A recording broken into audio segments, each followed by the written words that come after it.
Hello, Internet! I am MegumiMary, the transgender gamer girl with a heart of gold, love for all things nerdy. And today's stream, more than any other stream I've done on this channel before, you can just listen to. There is nothing exciting for you to look at, except for me, right here on camera, reading a book.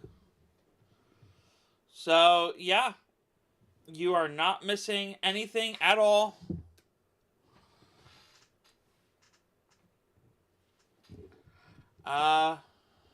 If you decide to minimize the window, have this in the background, nothing at all. So,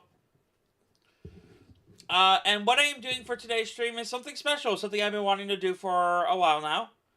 I am going to be reading my book, my own personal book. Hold on, let me just fix the camera.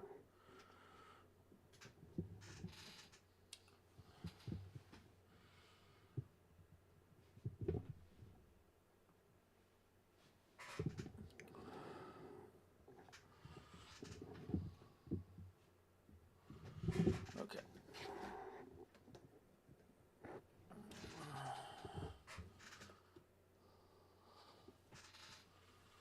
There we go. All right. I'm reading my own personal book that I wrote. The definitive edition of this book. I am proofreading it to get it ready for publication. And that's pretty much what today's stream is.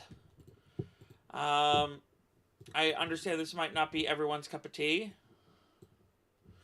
Tomorrow I will be back with my usual flair of videos about video games and whatnot. We have Star Wars Battlefront coming up this week. But yeah, if you want a nice book to listen to, that is what today's stream is. So, this is a book that I wrote. You can read it for free on Wattpad.com. You can find the link to it on my website. I am working on a definitive edition of the first 4 books, which is what I will be reading from today. I am proofreading this draft of it because I wanted to test out I wanted to test something out with helping me get this ready. So I'm proofreading the results of that. So yeah, let's jump into it. This is Spring of Discovery by Mary Ann Elizabeth Tessmacher.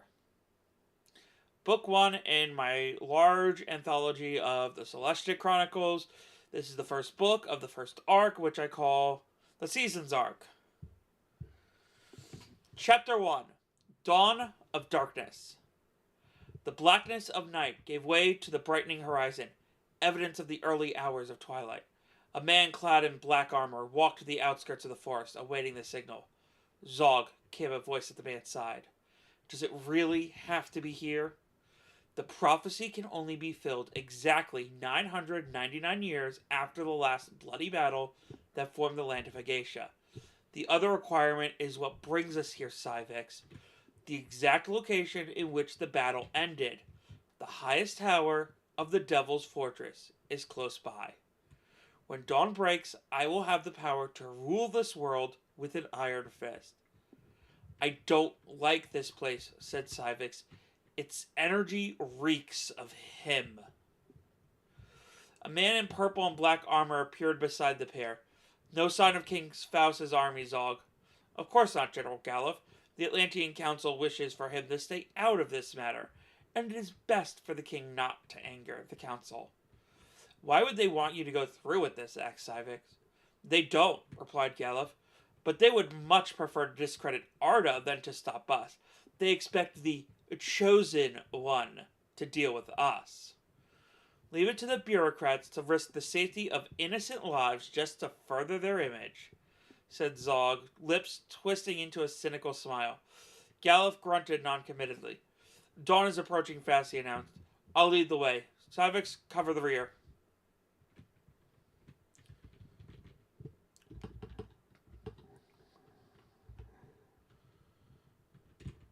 Sorry, I just want to edit this real quick. There you go. They walked single file as instructed. Galuf headed the group, his keen eyes darting to all sides. Civix, as a skilled wizard, readied himself for any ambush from behind. They arrived at the fortress and began to scale the highest tower. Each turned corner brought new sights of decaying bones amid scraps of rusted armor. To think that such a horrendous battle was fought here, the general observed solemnly. You can still taste the hate and bloodlust in the air, among other things, agreed Civix, inhaling deeply. They arrived at the peak of the fortress to see a single golden pedestal standing atop the tower. Zog slipped his hand into the pot.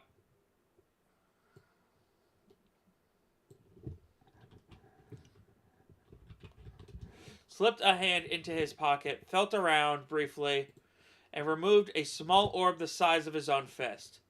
He placed the orb on the pedestal and watched for a moment as its swirls of gold and black gleamed in the starlight.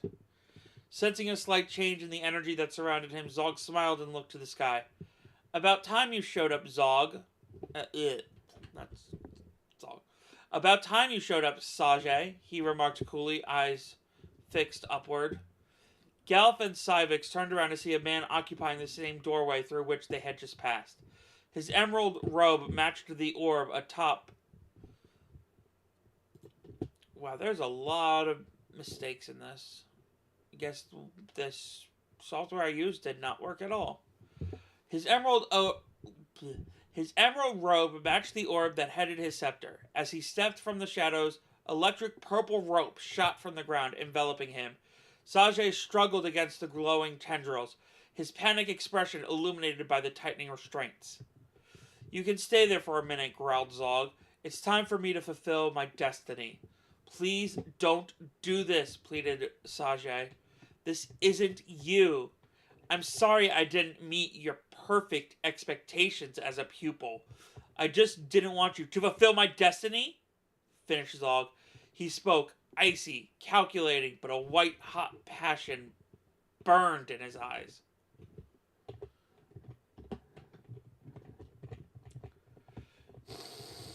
An arc of sunlight peeked over the mountain, illuminating the already iridescent globe. Zog raised his scepter over his head and, in a fast, fluid motion, struck the orb with earth-shaking force. Its glass's facade shattered and evaporated into a thin smoke. Two swirling beams of light emerged from its center, circling one another in a hypnotic dance. At once, the purple light dipped beneath the gold and broke outward into Zog's staff, enriching his body with a purple glow. The gold light flew off into the forests to the southeast. So much power, said Zog, inhaling deeply. Finally, he turned to face Sage for the first time. Let's finish this. He approached Sage and aimed his scepter at him. It started to glow purple. He turned around and shot a spell at the woman who appeared behind him. Spell impacted a blue barrier that she threw up in front of her. She drew two swords and threw one behind Zog, slicing the ropes that bound Sage. Sage got up and grabbed the sword and tossed it to the woman. They both jumped to the ground below. Go find the chosen one, screamed the woman. What about you, Kendra? Asked Sage. Don't worry about me, she assured. I will stand my ground. The chosen one is our hope now. It's up to you to find them. Sage ran off into the woods as Zog looked on. Civix was locked in combat with Kendra, soon to be overpowered. General Galuf was about to give chase to Sajay. General Galuf, deal with Kendra. Syvex, I want you to follow Sajay. Zog took a dagger out and waved his hand over it, making it glow black.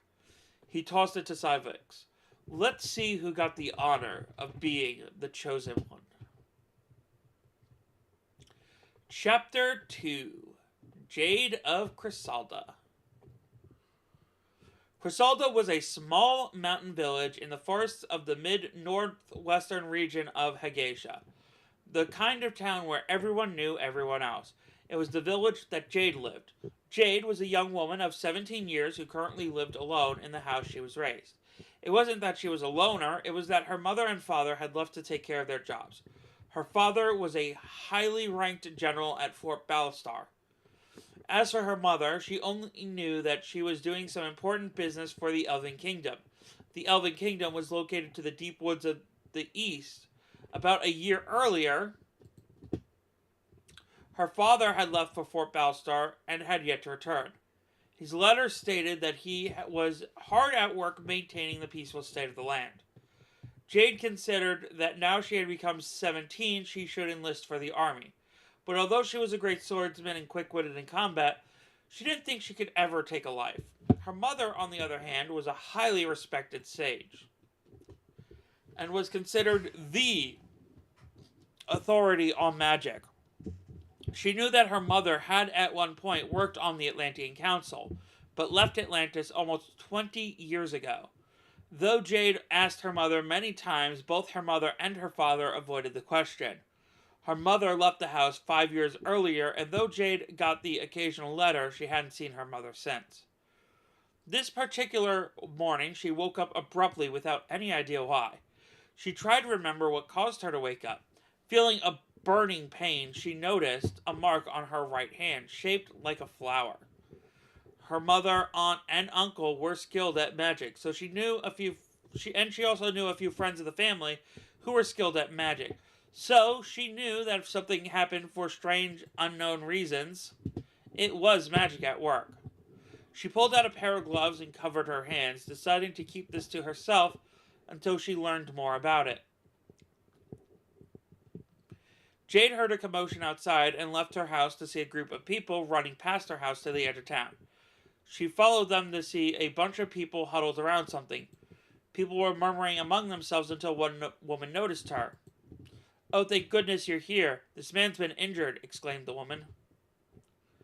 The crowd parted to reveal a man on the ground unconscious. He wore green robes and held a scepter with a green orb on it. There was a deep cut on his arm that looked a little blackish. This was definitely the work of dark magic. The other thing that caught her attention was who he was. Sajay, a friend of the family. She had a few people carry the man to her house. One man asked if he could help, but Jade insisted she would be fine. She took a closer look at the wound and could tell that it was a type of cursed weapon wound. She needed to assess what the curse's side effects were to properly treat it. She wasn't one to brag at all, and would probably never admit it to herself, but many people consider her to be an amazing healer of non-magical talent. Whenever someone in the village was sick, she was the one to turn to, and when people passed through the village and needed medical attention, they would praise her skills as better than magic. After seeing the side effect was a tracker spell, Jade got the ingredients she needed. Going through her supplies, she realized she didn't have enough blue moss, so she left the house to go to a rocky outcropping where it grew. The trick was to find the softest of the moss, so she took her gloves off and started to feel the different patches until she found an especially soft one on the side of a rock. She pushed the rock on its side, but upon contact with the rock itself, she felt a curious sensation. It was like she could feel the very soul of the rock. What was she thinking? Rocks don't have souls? She picked up a different, smaller rock to see if it was some kind of magic on that one rock, but she felt it again. It was like she and the rock were linked somehow. She was so focused on the rock that she didn't hear the footsteps behind her. "Jade?" said the voice. Surprised by how Sajay crept up on her, she turned to him quickly as the rock exploded in her hand. His eyes widened in disbelief. She quickly threw her gloves back on, determined to hide the mark on them. Sajay, you should be lying down, said Jade. I was trying to. Don't worry, Jade reassured. I have the blue moss to finish the antidote. You should be healed up and on your way tonight. Jade helped Sajay back to the house. She knew what he saw, and she needed answers concerning what was going on. She never had a talent for magic. She tried magic on many times, but could never use it because she did not possess the power from birth. So the question on her mind was, if she did have magic now, why?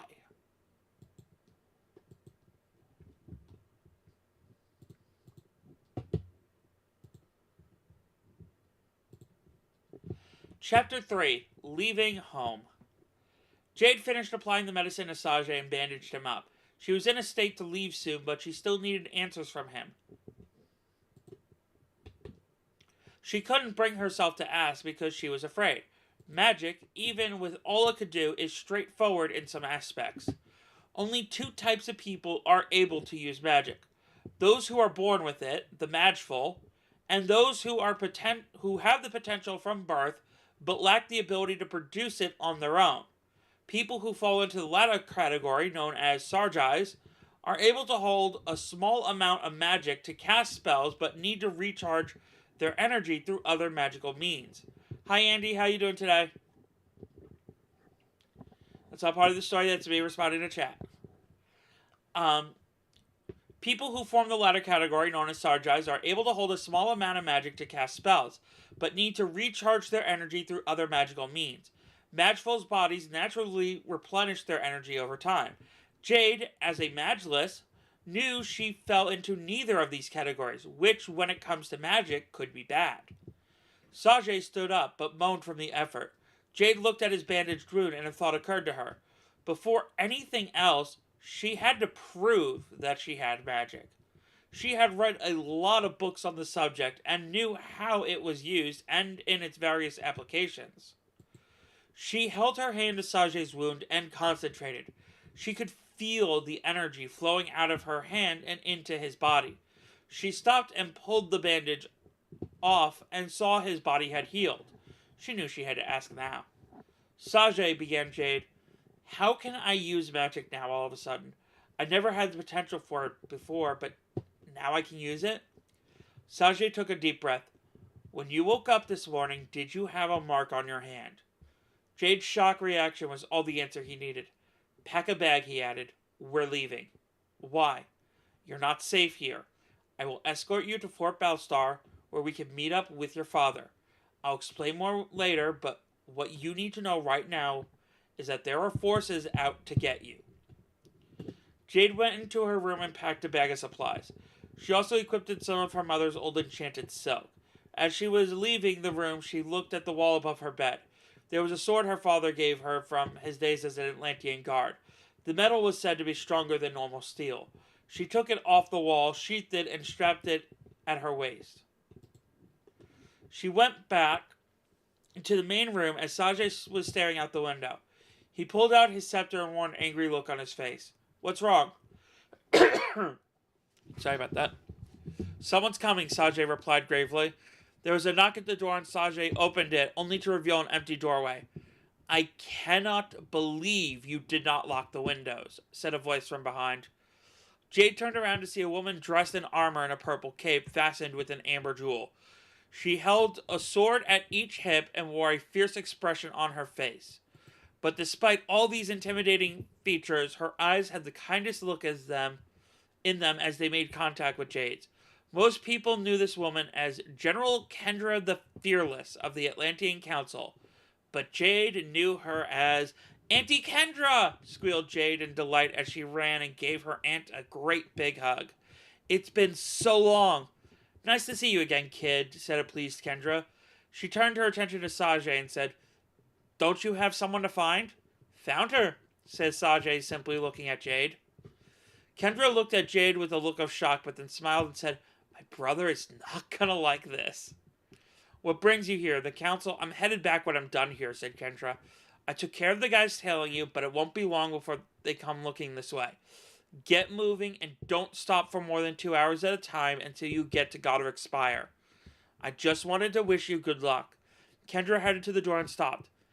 Tell Arda that a law was just passed to execute anyone from even trying to enter Atlantis who was banished.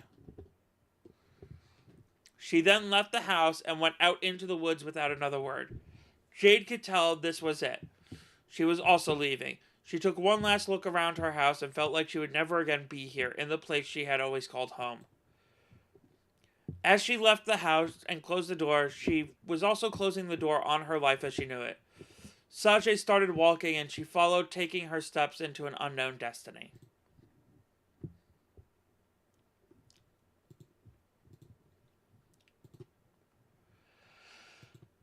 I gotta be right back. I need to get some water. So please hold.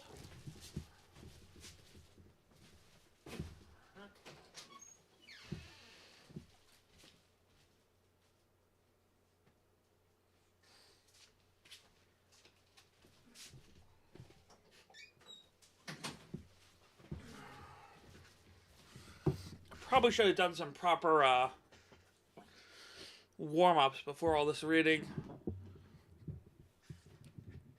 Betty bought some butter, but she said this butter's bitter. If I put it in my batter will be bitter. If I... Ugh.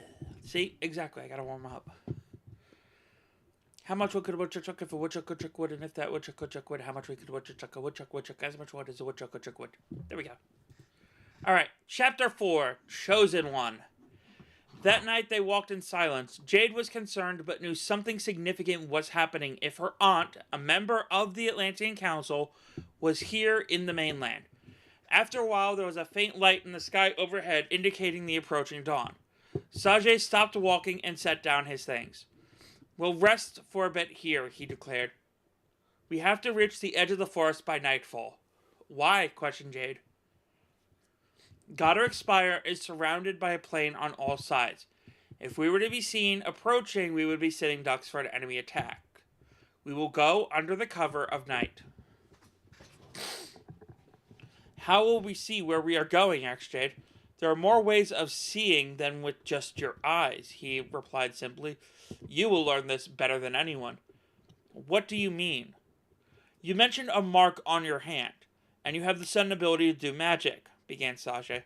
These are signs that you are the Chosen One. Chosen One? There is an old legend that there were 5 guardians of the 5 elements. In order to protect them, 4 of the guardians were hidden away with their true power. The guardians decided to hide away in certain times of the year so that their powers would not resurface all at once.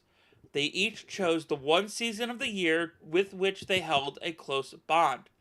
The 5th guardian emerged with a fierce elven sage who would quell the threat they face and bring the world to peace. She formed the land of Hagacia and rebuilt the city of Atlantis from the ruins of the war that was fought. Afterward, a prophecy was made, saying that a time would come where the need of the elements would resurface to face another threat. A chosen one marked with a seasonal symbol would be able to master the 4 elements in their respective seasons. The chosen one would face up against the darkness to confront their fate. The legend also summarizes that the secret to their power lies in their nature. So the mark on my hand is the seasonal mark, finished Sajay. It will change each season, giving you the elemental power of that season. Elemental power? What? Suddenly Sajay took a defensive stance and jumped in front of Jade. Men appeared from the trees wearing fierce expressions and animal pelts. Their teeth had fangs to them, and they had weapons made from sticks and stones. Sajay said a single word to Jade. Lycanthropes. One man emerged from in front of all the others. His pelt included a hood made from a wolf's head. Who enters our territory? Demanded the man. Sajay the Roamer and Jade of Chrysalda, said Sajay cautiously. We mean no disrespect to your people or territory.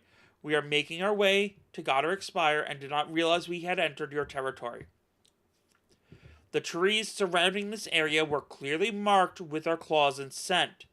The new moon was just 2 nights ago and our power is still weak. We take any and all trespassers as a threat. Jade looked around and saw the men closing in from all sides. She had a sinking feeling in her gut. Please see reason. I mean you no harm, Sajay pleaded. It's out of my hands, said the man, raising his arm in the air to signal an attack. The men charged at them in that second. Jade drew her sword, thinking, not like this, when a wall of solid rock erupted around her and Sajay on all sides. She looked up to see the men peering over the side of the wall. The wall shattered into pieces, and the men were thrown to the ground. One man charged at her with a club made of stick and stone. She sliced through the stick, and the man fell to the ground. She kept her sword at his throat and saw that she and Sajay were surrounded, but the other men were reluctant to attack. She sheathed her sword and addressed the man who spoke earlier. I mean no harm, she said in a loud, confident voice. We are simply making our way to Godric Spire. We have no intention of harming your men. But if you try to attack us again, we will defend ourselves to the fullest. The man approached Jade, removed his hood, and held out his hand and said, I am Chief Fang of the werewolves. I hereby extend you a full welcome to our territory. Jade took the chief's hand and shook it while Sajay looked on. The chief saw Sajay, looked him over, and then said, I would like a word with you. We are in a hurry, said Sajay. We'll make the trip easier for you. We know all the shortcuts and what areas to avoid, said the chief. I just want a quick word with you alone. Sajay sighed and went with Chief Fang to a secluded area of the nearby woods. This part of the woods was peaceful, with a beam of light shining through the thicket of treetops. Are you the protege of Arda? Fang asked quietly. Sajay matched his tone with a hushed yes. Then I apologize in full for not recognizing you, said Chief Fang. I recognized you as Atlantean, and you were obviously a high-caliber sage. The Atlantean Council have really ravaged us all, haven't they? Said Sajay with a sigh. They fear the extent of our powers, and as a result criminalize us all. I heard you and your teacher had it especially rough. To set you up like that just to get rid of her? To use the Zog prophecy to such an extent? I have to ask, did you stop it?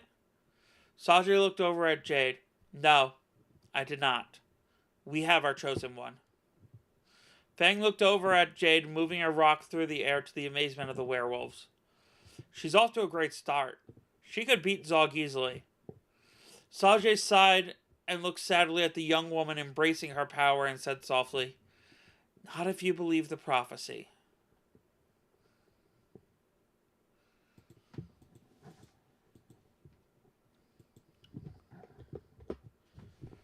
Chapter 5. Strong Will.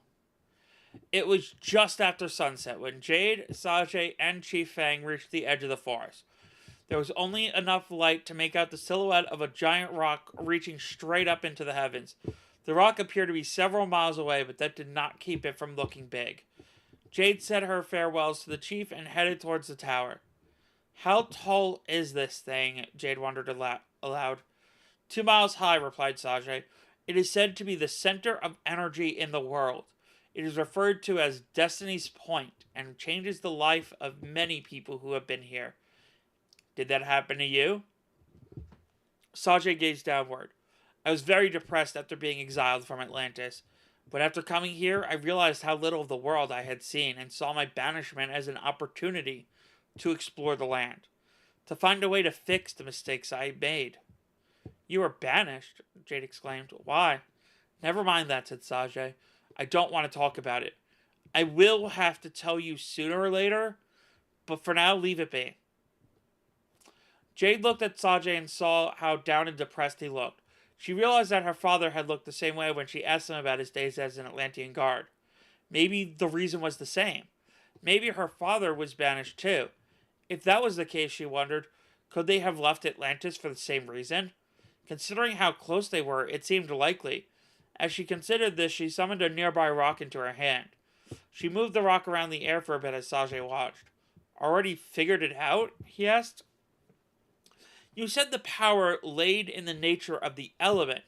When the werewolves attacked us, I was thinking only about not going down without a fight.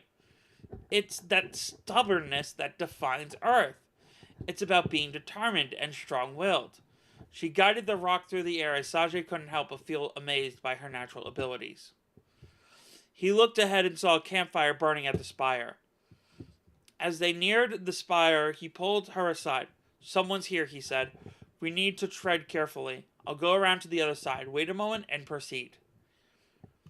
Jade nodded, and Sajay ran off to the far side of the spire.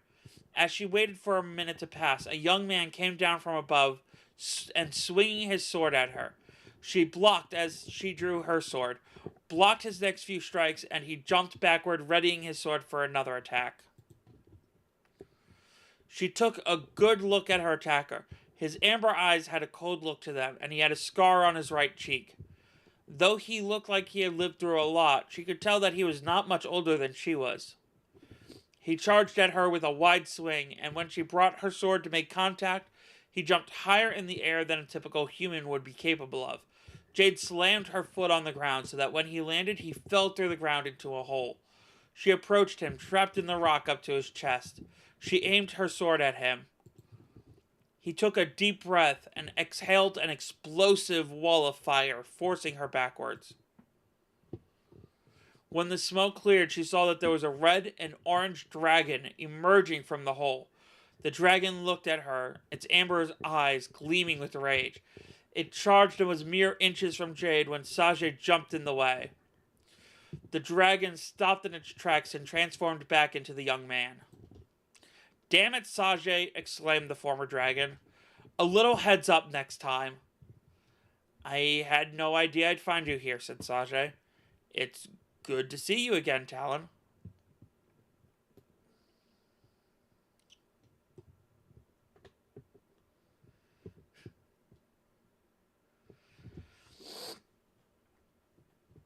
Yeah, it's different from my normal thing, but this is a combination of me reading my own personal book that I wrote, as well as proofreading it for the eventual publication that I hope to do with this book.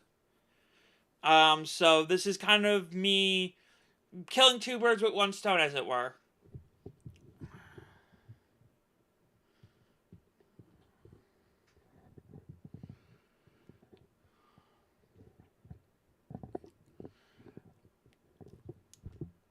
In the village of Chrysalda, Civix was gathering all its residents into the center of town as Zog looked on.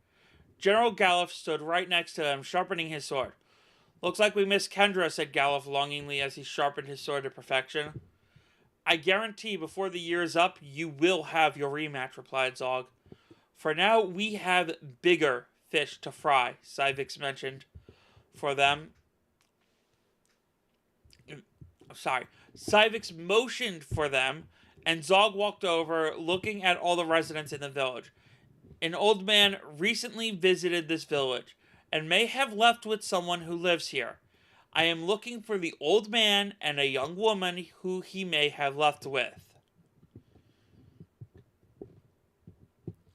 The people looked at Zog with scornful looks. Civix smiled and said, "The bonds of community are strong here, sir. They have strong ties and the will to back those ties." Zog walked over to one man with a small girl hiding behind him. He grabbed the girl and shoved her to Galuf. Galuf snatched the girl, then held his sword up to her throat. "Give back my daughter," cried the man. "Answer my question," sneered Zog. "If I were you, I'd hurry. My friend here has been itching to kill for a few days now." "Lies, you can't let our daughter die," screamed the man's wife. Galuf held his sword closer to the girl's neck, and a drop of blood dripped down. "Jade!" the man screamed. "She lives in the house on the hill." Zog smiled. "Galuf, return the girl." After the man got his daughter back, Galuf smiled wickedly and said, "Now, do you realize that a strong will can be a bad thing?" Zog walked to the house at the top of the hill and went inside. The first thing he saw was the Atlantean coat of arms where Gremdar's sword was. He walked over to a desk and found a letter written to Jade. Cyvix entered the house to find Zog laughing. When he questioned it, Zog walked over to the letter. When he questioned it, Zog handed over the letter. Arda and Gremdar's daughter is the chosen one, he said with malicious glee. My revenge could not be sweeter.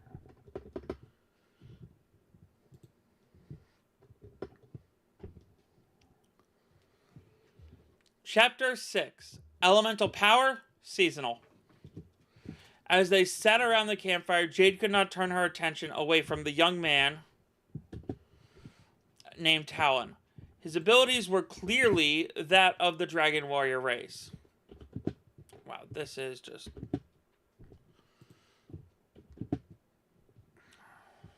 Hold on, I gotta...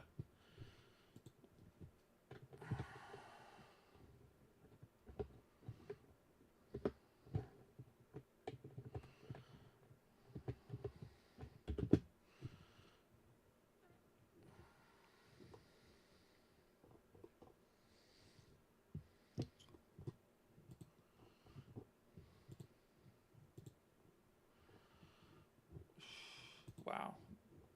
I don't know what it is, but something about like the spacing on this is weird.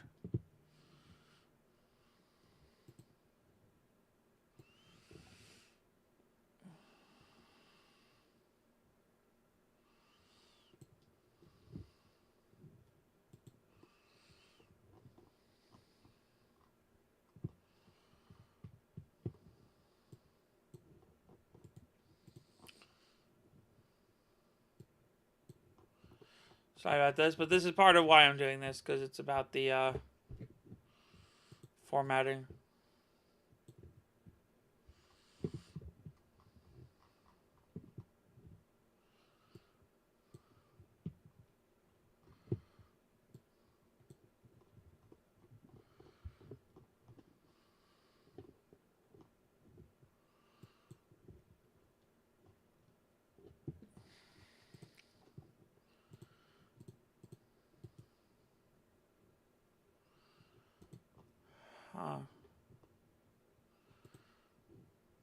I gotta make a note to myself to figure out what's going on with this part. I think it has to do with the line spacing, yeah. See, this part is single spacing.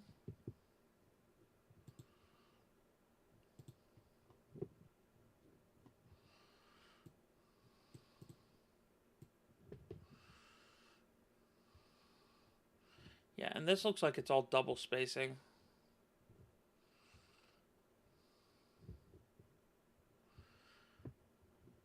Up to this part.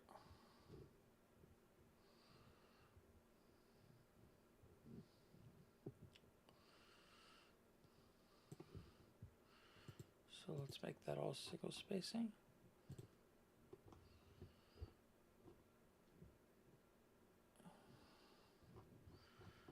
Yeah, that looks better.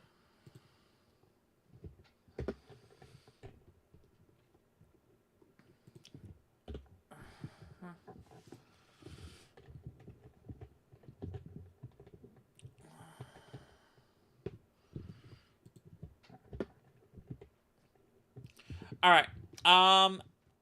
Chapter 6, Elemental Power Seasonal. As they sat around the campfire, Jade could not turn her attention away from the young man named Talon. His abilities were clearly that of the Dragon Warrior race, a race of shapeshifters who could turn into dragons and utilize their powers. But she remembered hearing a few days ago about how the Dragon Warriors were wiped out. But she remembered hearing how a few years ago the Dragon Warriors were wiped out when the Sky City of Draconica fell to the ground. She could tell that this man had experienced much turmoil in the past, but she knew better than to ask. Instead, she turned her attention to Sage. You mentioned something about the elemental power of the season. Yes, Sage replied. As I mentioned, the 4 guardians will emerge at the start of each season, and you will be granted their power. The Earth Guardian chose springtime because that is when life on Earth renews.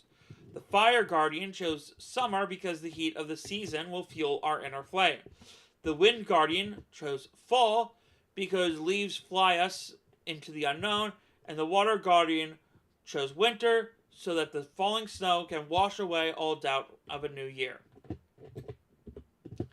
That's poetic, remarked Jade, smiling slightly. It was left by the Guardians as a message about controlling their power. So, rebirth must have something to do with a strong will. Talon broke his silence. A strong will is necessary for reevaluating your life and moving past mistakes or shortcomings. It is necessary for personal rebirth. Yeah, I suppose so, said Sajay, gazing up at the spire. So, who is this girl anyway? Demanded Talon. She's our chosen one. You really think some girl out of nowhere can really fill that role? Jade blushed as she sensed Talon's doubt about her own power and significance. She couldn't help but feel the same. You're just mad because she beat you, retorted Sajay. She cheated with her earth power, said Talon hastily. And turning into a dragon was fair, asked Sajay with a smirk. I'll take you on again, said Jade. No powers from either of us, just swords. Unless you're afraid to lose to some girl who came out of nowhere, she added with a sly grin.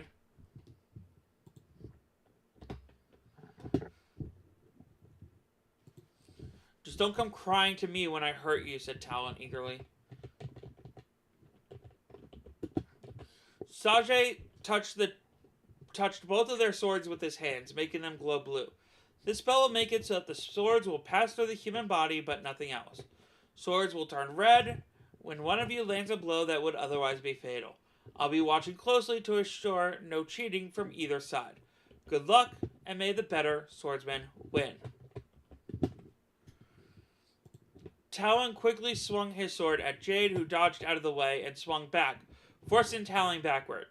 He took a defensive stance and eyed her carefully, then ducked behind some rocks. Jade approached a rock and listened carefully for any indication of an attack. So, she heard a small thud to her right, but sensed it was a distraction. She then quickly blocked an attack from her left. She knocked the sword from Talon's hand and held the sword to his throat. Yield, she demanded. No, Talon replied. The battle is not won until a killing blow is struck. With that mercy, with what you're up against, mercy is not a trait your foes will have. Jade held the sword to his throat and considered it. She knew this was a simple sparring duel, but to strike an opponent who was defenseless against everything she believed in. Talon took advantage of her hesitation and threw dirt in her eyes. She could hear him grab his sword and lunge for her as she swung her sword and... Jade wins, announced Sajay.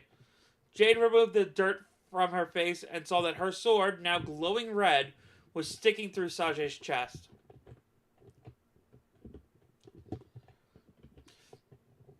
She stabbed him through the heart, while his sword, glowing blue, was merely protruding from her left arm. They both sheathed their swords, and Sajay walked over. What do you think of her power now? Prodded Sajay. Where did she even learn to fight like that? Talon exclaimed, awestruck. She even discerned the difference between a rock and my own footsteps. I have to admit, you're the second swordsman to ever best me. Who was the first? Asked Jade. General Gramdar of Fort Balstar. Makes sense, my father did teach me everything I know. Talon, said Sajay, I would like for you to accompany us on our journey.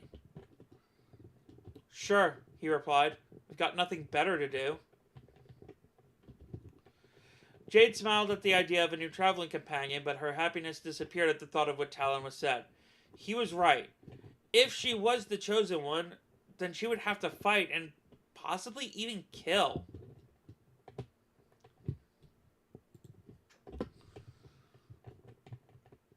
The next morning, Jade woke up. Chapter 7, Serenity. The next morning, Jade woke up early to the sounds of fighting. She looked around and saw that Talon was not where he had slept. She got up and saw Talon fighting with someone who was shooting arrows at him. He swung his sword, knocking each of the arrows away while trying to get closer. Jade put her hand on the ground and shot 2 rocks at the attacker. She dodged both her rocks and aimed her next arrow at Jade. "Wait, stop!" Talon shouted to his attacker. "She's with me." The girl lowered her arrow. "Sorry for the disturbance," she replied. Jade, incredibly confused, turned around to see Sajay standing there. "Damn it, Talon," he said. "Sunrise is not the time to be sparring with your sister." Wings emerged from Talon's back as he took off, grabbing the girl and flying over to Sajay, where he set her down gently. His sister had hair as bright as the sun. She wore a friendly look, but Jade saw that behind her dazzling purple eyes was a person struggling to remain strong. She had a dagger at each hip and a bow with a quiver of arrows at her back. This girl bowed to Sajay. "I apologize, Sajay," she said. "It was my fault. I saw Talon and instigated the fight." "You should know that the world is becoming less friendly by the minute," said Sajay in a cautionary tone. "Is what happened to Wemsley true?" she asked with a fire in her eyes.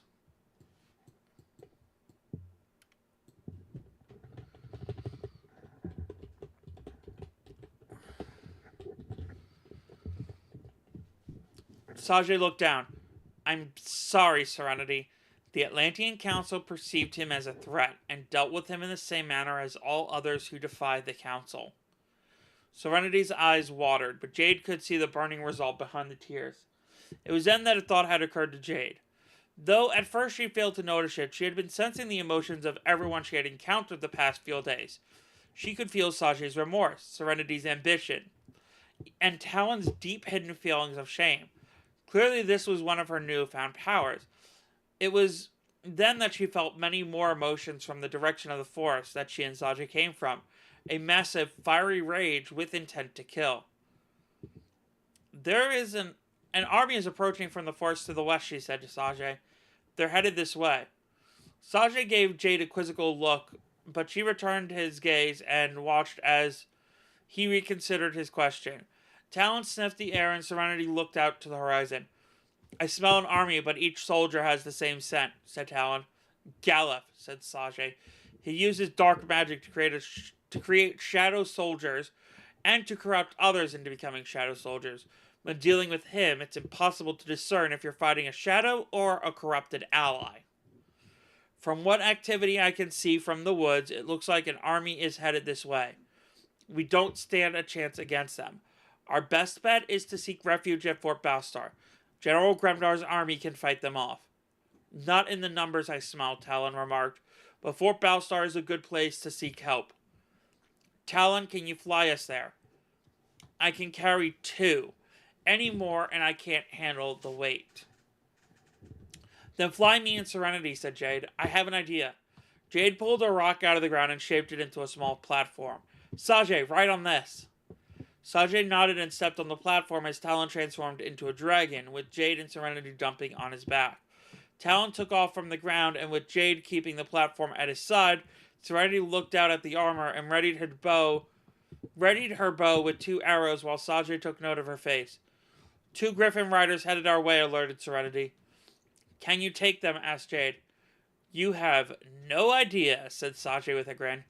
Serenity let both arrows fly as Jade saw 2 bodies fall off of 2 griffins.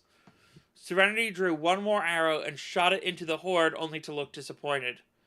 "I missed," she said in a puzzled tone. "But I never miss." "What were you aiming for?" asked Sajay. Talon started to descend, and Jade realized that they were landing in the courtyard of Fort Balstar. Jade set Sajay's platform on the ground while she and Serenity climbed off of Talon's back. He then returned to his human form. "I saw Zog in the army and tried to pick him off with an arrow," Serenity responded. "I figured I could end this before it started." "It's of no use," said a man walking towards them. Jade recognized this man as her father, General Gremdar. Zog is under the protection of the prophecy. Only the chosen one can touch him now.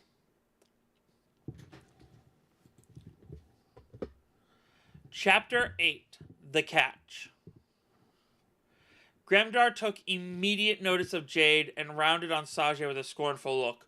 "Why is my daughter here?" he demanded of Sajay. Sajay gestured to the rock he flew in on. "I had no other choice but to protect our chosen one."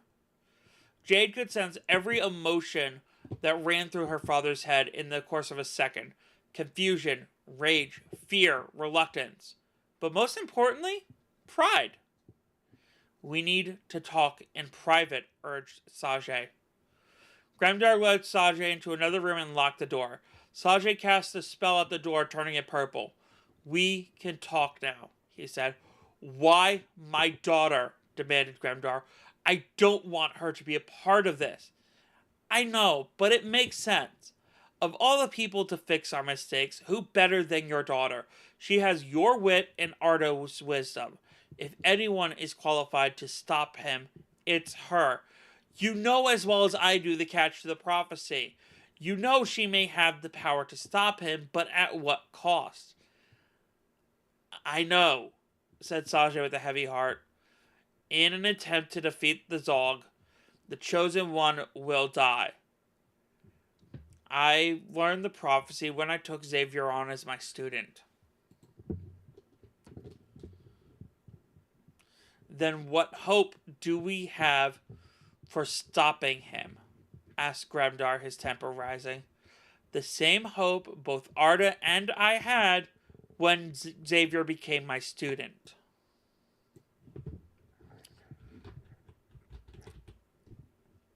Said Sajay, confident his answer would suffice.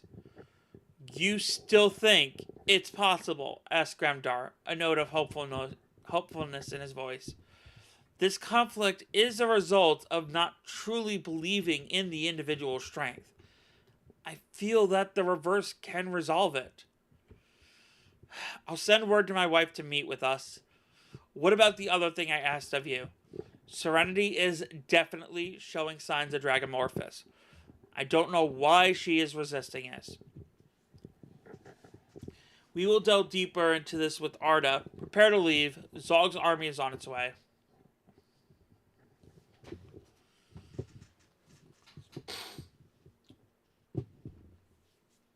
Chapter 9.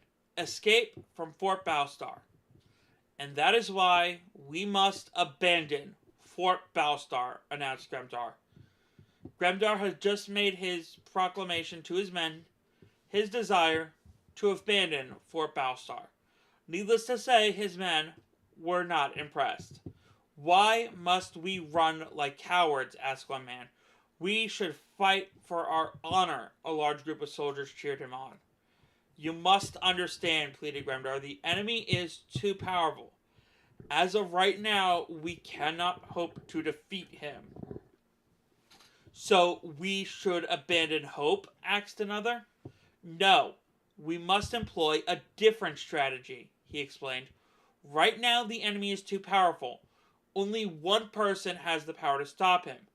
The problem we face is this power needs to be nurtured into something more.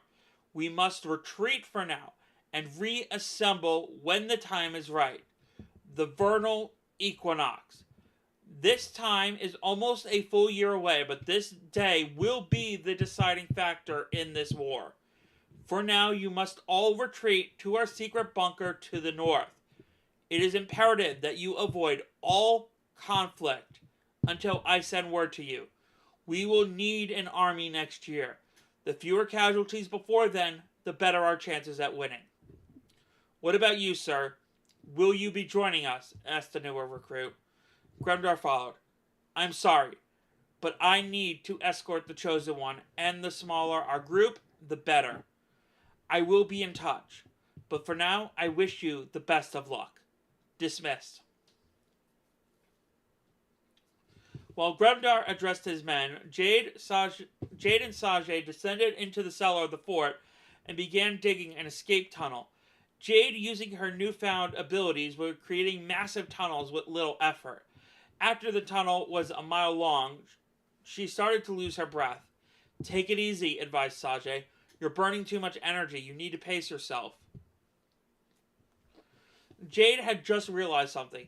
Most of the time, energy created by the body is not enough to use magic. Thus, the common use of amulets, scepters, and other magical artifacts to amplify energy and reduce the effect on the body. Except this whole time, she had been using her powers without any outside assistance. She turned to Sajay. What if I get a magical amplifier? Won't work, he replied. Your energy is unique in not only what it does, but how it is harnessed. The Guardians of the Elements forged a sword that would be able to serve as a way to amplify the Chosen One's power. It was forged from the purest metal of the earth, tempered with the hottest fire, shaped by the strongest wind, cooled to perfection by the richest water. Sword of Elementus will be your weapon and amplifier. Where is it? The Apaka Mountains to the northeast, near the village of Kred. We will be headed that way as soon as we leave here. Getting that sword is top priority. Because I need a weapon, said Jade. There is also the possibility you might not be the chosen one. It's a slim possibility, but because of your lineage, your body could have drawn in the energy to you instead of the real chosen one. If that is the case, there is a spell to force the energy from you if it is necessary. Can't you do it before then? If we are wrong and mistakenly banish the energy, it will be lost, along with all hope of victory. Only the Chosen One can remove the sword from where it sits. If you cannot remove it, you are not the Chosen One. Simple as that. Jade thought hard about the prospect of not being the Chosen One. While the ability to do great things like moving earth and having magic was appealing, she could not help but think about what a great relief it would be to just be normal again. The burden of everyone's expectation was a little too much to bear, and the idea of having to kill someone, she didn't want to think about that at all. She placed her hand on the wall and focused her energy. I can make an escape route here for 20 at a time. We're far enough in the woods to avoid the enemy's eyes. She took a deep breath and opened a massive tunnel to the surface. She almost fell to the ground and was getting lightheaded. Sajay steadied her and helped her sit down. Are you okay? Yeah, I need a minute, said Jade.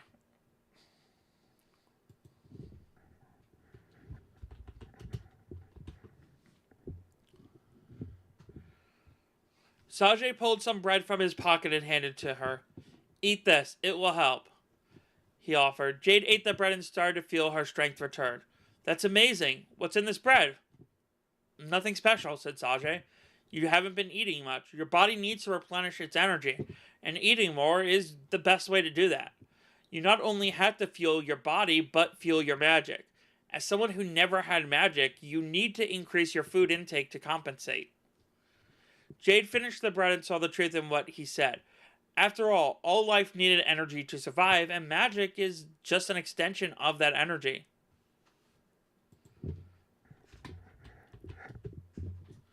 Sajay took out a green orb and spoke to it. The tunnel's made and we are ready for evacuation. I'll be there in a minute, said Gremdar's voice from the orb. Sajay pocketed the orb and Jade looked at it with a bewildered expression. Sajay noticed this and said, Your mother has a real knack for making cool stuff like this. In her years, she's made many powerful items of magic. She can be protective of her stuff, although, after all, some of it in the wrong hands. He trailed off. Gremdar, Serenity, and Talon came down the tunnel to meet up with them. Suddenly, Serenity doubled over in pain, screaming in agony. Sajay went over to Serenity and picked her up. The Dragomorphous is taking hold, explained Sajay. Talon looked at Sajay. My sister's not a dragon. She does not have the gift. Tell him, sis. Serenity looked like she was about to cry. I'm sorry, Talon. I didn't want it to be true. Gremdar approached Serenity and asked, Why keep this to yourself? Because I'm pregnant. Jade could feel the unease among them. She knew little about Dragomorphous. It was the process of a dragon warrior's transition into a dragon state for the first time. The effect on the body takes its toll, and if Serenity was pregnant, there is no way the baby would survive such an ordeal. Sajay, get her to the exit. Help should be waiting there, advised Grandar. If anyone can help Serenity and the unborn child, it's her. Sajay noted and left for the exit. All the soldiers of Fort Battlestar were now passing them. Grandar enlisted the help of Talon and Jade for crowd control. Over the course of the next 10 minutes, they got every soldier out of the tunnel. Jade could feel the attackers discovering the tunnel. They found the tunnel, said Jade. They have to figure out where we're escaping to. There has to be something we can do, Talon exclaimed. Jade started to make tunnels, branching far to the left and right, adding twists and turns as they formed. Talon and Gremdar watched in awe. Gremdar then noticed her nose was starting to bleed. She then sealed off their tunnel from the others she made. She collapsed to the ground, and Talon transformed into a dragon to carry her out of the tunnel. When they exited the tunnel, a woman walked over to Jade, and Jade felt energy pouring into her. She looked up to see the one person she wanted to see the most the past few days. Mom.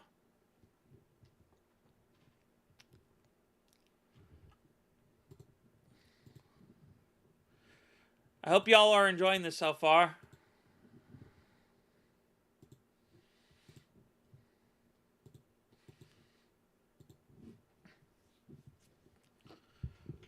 Chapter 10. Arda of the Crystal. Seeing her mom in the midst of all this chaos was like finding an oasis in the desert. She could feel the warmth of her mother's presence. She saw that her mom was using magic to re-energize her. How's my sister? Asked Talon. I was able to get her to lay an egg before she entered Dragomorphous. She'll be fine, and the baby is alive and healthy inside the egg. Mom, how are you doing this? How are you able to replenish my energy? My energy is unique. Sajay said so. My energy is just as unique, said Arda. Sajay told you about the war 1,000 years ago, right? I'm the one who fused with Crystal, the guardian of energy, to protect the other 4. That must mean that you're over 1,000 years old, exclaimed Jade.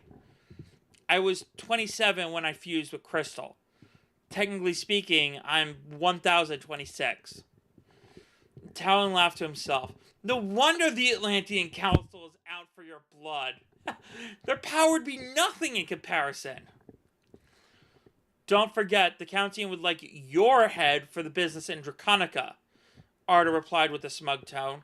Talon crossed his arms and began to sulk. Jade felt fully refreshed and stood up.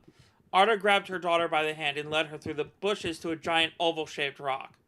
What is that? Asked Jade in awe. Touch it, her mother simply replied. Jade put her hand on the rock and could feel a heartbeat under it. It was almost as if... Is that Serenity? She gasped. How? In order for Dragomorphous to take effect, the transition must happen in lava. I had to use some of my magic to melt some of the nearby earth and reform it around her. Her transition will take a few hours, Arda explained. She then picked up the egg from the ground. Is that her child? She'll need to breathe fire on it for a few months to get... But eggs hatch faster than the length of a normal pregnancy. I have a question, said Jade. Is the energy of Crystal what's kept you alive for so long? Her mother sighed. Yes.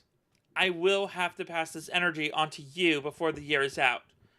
But when I do, my body will die within a few weeks. Is there any way to... Her mother shook her head. No. And even if there was, I don't want it. As old as I am, it would be great to move on. I will do so with no regrets once my work is done. What about Dad?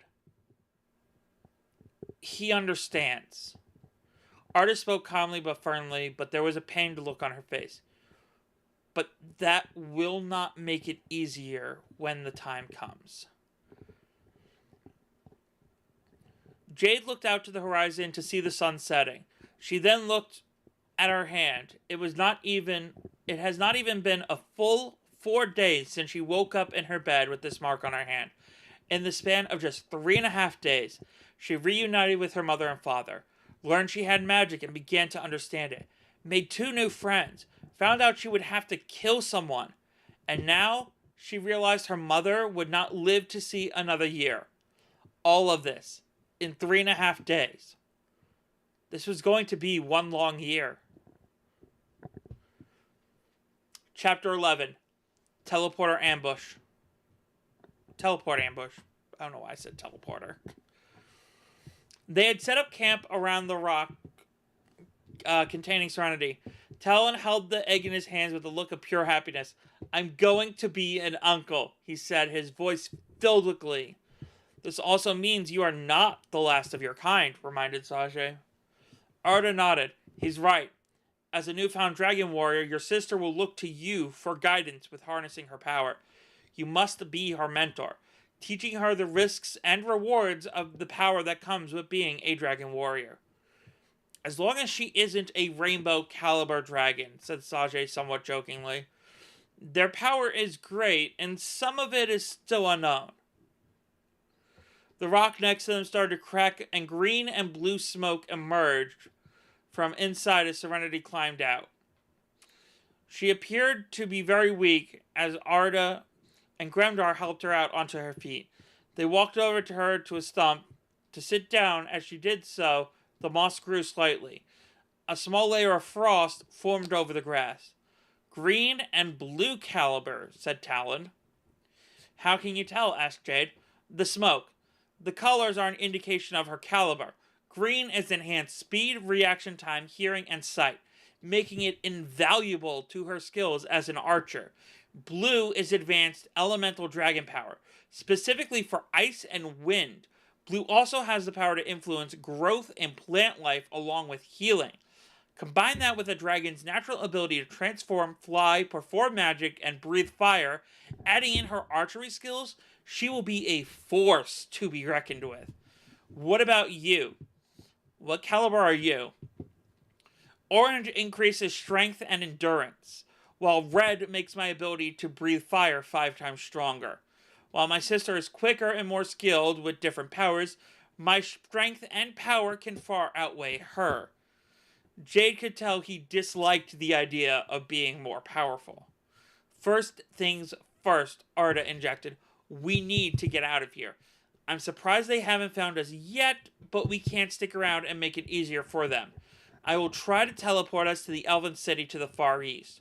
We can seek refuge there from Belzy for a while, but we also need to wrap up some loose ends with the elves.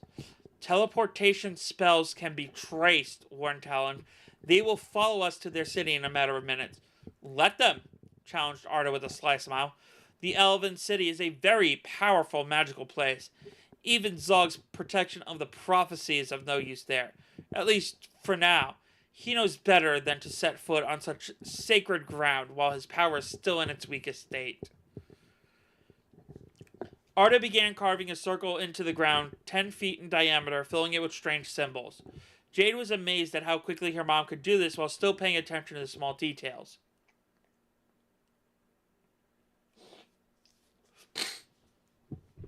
Once the circle was complete, she stood in the center, gathering her energy. "I need to focus my energy for a few minutes," she said. "It is important that no one makes contact with me.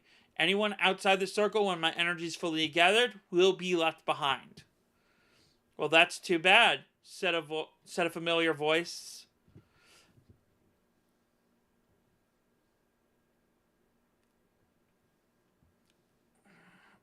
This is worded really wrong.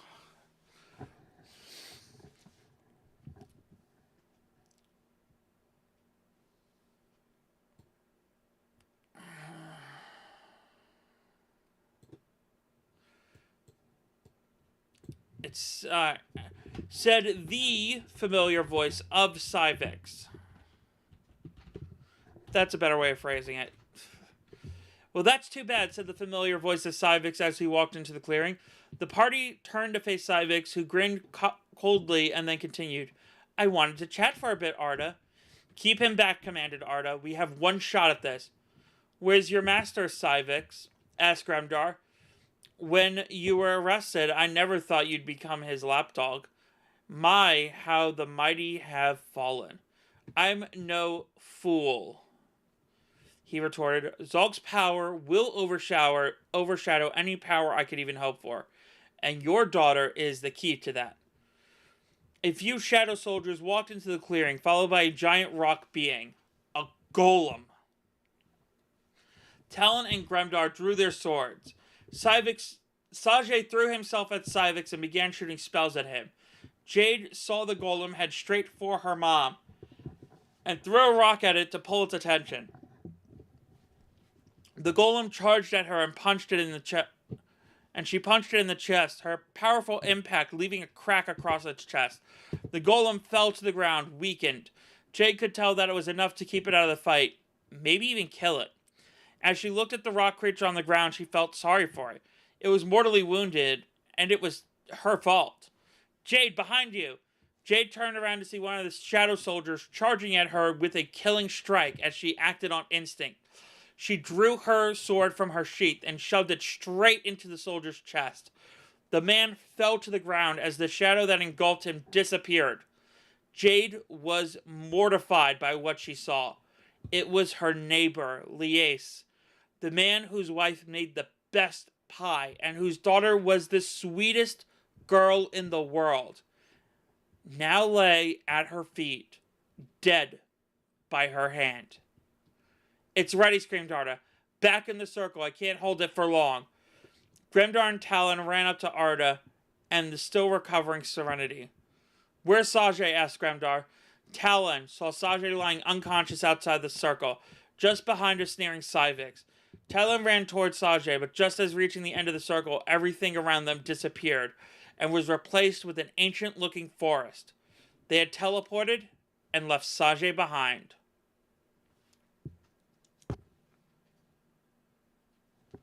Chapter 12, Heart of Stone. While Arda was talking with some newcomers and everyone else was discussing Sajay, Jade was still in shock over what she was looking at.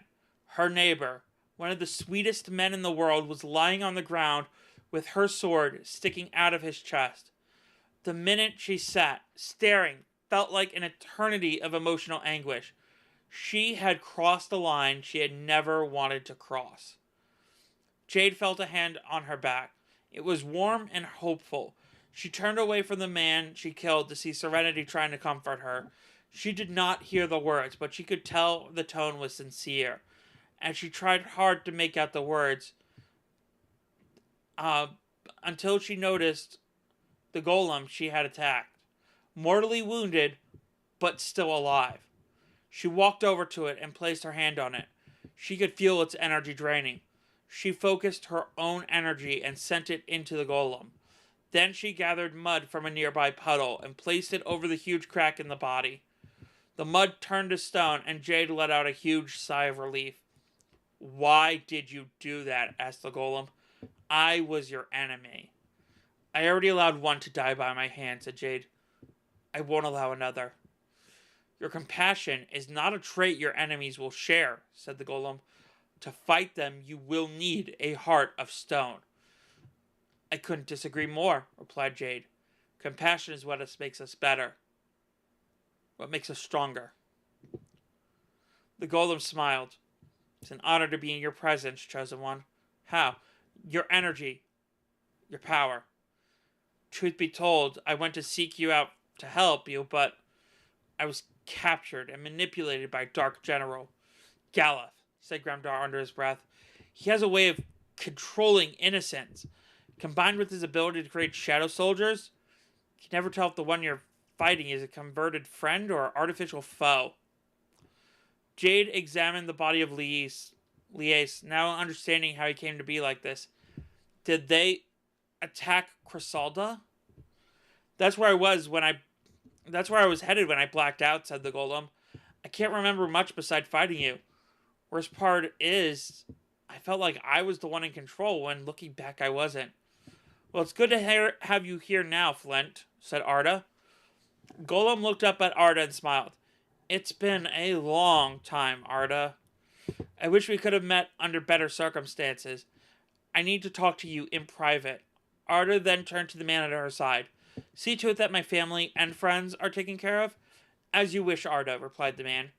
He then approached Jade, who examined him closely. He was tall with pale skin that had a shine to it. His ears were pointed, and he wore a crown of twigs and gems. An elven king. My name is Belzy, he said. I am leader of the Elven Sanctuary and would be honored to assist the family and friends of Arda any way I can. Two more, one elf and one not, approached the body of Liaise. What are you doing to him? Asked Jade, her tone somewhat frantic. Please, forgive me, said the teenage boy. I merely wanted to move his body somewhere appropriate. Is he special to you? He was my neighbor before he became controlled by evil, replied Jade. The mere mention of this made her sick. We will bury the body respectfully, said the boy. He deserves a final resting place. Jade walked over to the body and lowered Liase's eyelids. She removed the sword from his chest and draped her own traveling cloak over his body. She then noticed the woven bracelet on his wrist and removed it, something to give to his family if she found them. She put the bracelet on her own wrist and looked at Liase one more time before placing the cloak over his face. I'm sorry, she said hoarsely. The boy approached Jade and produced a cloth. Here, to clean your sword. Jade turned it down and said, No. I want this blood to be the only blood I draw on. I will never kill again. Chapter 13. Zog, Civix, and Galuf. After sheathing her sword, Jade saw her father and approached him. If she was going to do this, she needed to know what she was up against. You seem to know a bit about who our enemy is, she said to her father. I need to know everything you do. Her father sighed. Your mom, Sajay, and myself left Atlantis after an incident involving these three. Your mom can fill you in on the details later, but what you need to know is who they are. Galuf was a highly respected general of Atlantis. After a falling out with your aunt, he committed a heinous act of dark magic that gave him the ability to create shadow soldiers and possess others. He made them identical to the shadow soldiers. He is able to survive a mortal wound by recreating his energy in a separate location and by reviving himself over the course of 13 weeks. A blow to the heart will kill him, but only a blow to the heart. Civix was a high-profile sorcerer who was being detained at Atlantis. He always disturbed me, like he was using us. Sometimes I think he wanted to be caught. But I shouldn't be surprised by anything he does. Before he was imprisoned, he was Lucifer's right-hand man. Jade's shock must have been visible on her face because her father paused to let this information sink in. The war raged 1,000 years ago was started by Lucifer and the Dark One. Lucifer was an old guard of Atlantis who destroyed the city. The Dark One was a greater mystery. His power, unknown. His origin, a secret, even from Lucifer. Lucifer turned on the Dark One, but was spared. He was sealed away in a domain he created deep below the Earth's crust. A place he called Hell. What about Zog? Asked Jade. He was Sajay's apprentice, her father continued. Sajay was told about the dark destiny that his student, Xavier, had ahead of him. He thought he could change it, to keep him from the darkness. But when Xavier found out what his true destiny was, Zog was born. The three of them left Atlantis together, and after the defeat we had at their hands, we left Atlantis, realizing it was not where we belonged anymore. Sajay is doing everything in his power to see that his pupil sees the error of his ways before it is too late. Wake up, Sajay. We have some catching up to do. Sajay could hear a familiar voice. Wake up. We have so much to discuss. The voice. So many good memories associated with that voice. And yet, wake up now! I'm awake, Xavier, says Sajay, coming around. He looked up and straight into the eyes of his old apprentice. The eyes, so full of hope and promise, were now cold and angry. His voice was not angry, but bitter. "We have some catching up to do," repeated Zog. "And what could you possibly want to discuss with me?" demanded Sajay. "You never seem to be interested in what I have to say." "Because what you had to say was of no importance." "But I feel it would be prudent to let you know that your efforts to reach me are in vain. I know my destiny, and your attempts to alter it are hopeless."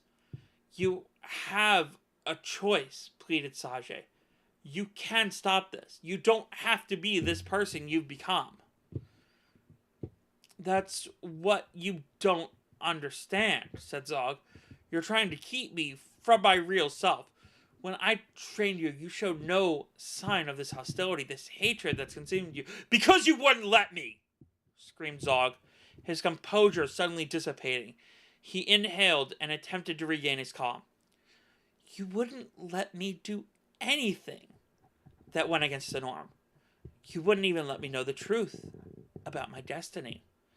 Because it doesn't have to be your destiny," says Sajay, his eyes welling. "I wanted to tell you the truth, let you decide your fate, but the council..." "The council?" exclaims Zog. "That's your defense? The very same council that does everything in its power to discredit you." "You're right. I should have made the choice to tell you regardless of the council's authority," said Sajay. "I'm sorry." "It's okay, Sajay. I forgive you," said Zog coldly. "Because the truth is, you had no choice. The concept of free will is a lie. You don't know that. I do know that," said Zog, reaching into his robes. "I know because I've seen my fate." He pulled out an old leather-bound book with a clasp holding it closed. The buckle for the clasp had the symbol for infinity on it. The sight of it filled Sajay with the deepest dread he'd ever felt. This was the Book of Destiny. It showed the future to anyone who paid enough energy to use it. He had heard stories about many people dying in an attempt to read it. Even Arda wouldn't dare use it. "What did you see?" Sajay demanded. "And how did you see it?" "I gave up a portion of my energy just after you ran off.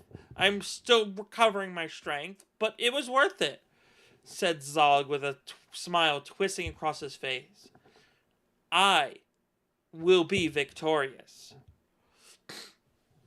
Sajay stared at the book in his hand as Zog continued. "The question is, did you tell her yet what the prophecy said?" Sajay looked down. "Of course not. You don't have the spine. You refuse to tell her the truth, just as you did with me. After all, why should you play favorites with your pupils?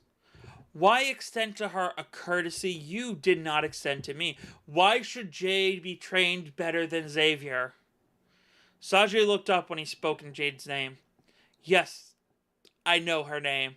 I also learned on my trip to Kersalda that she is the daughter of Gremdar and Arda. Their daughter, your pupil, crushing her would be sweet revenge. I can't wait till the amazing moment when my vision is realized. Now, if you have nothing more to say, I'll get you ready to leave." "What are you going to do with me?" "I'm going to trade you back to Arda. As much as I would love to kill you, you're more useful alive as a bargaining chip. Go back to them, tell them what you learned.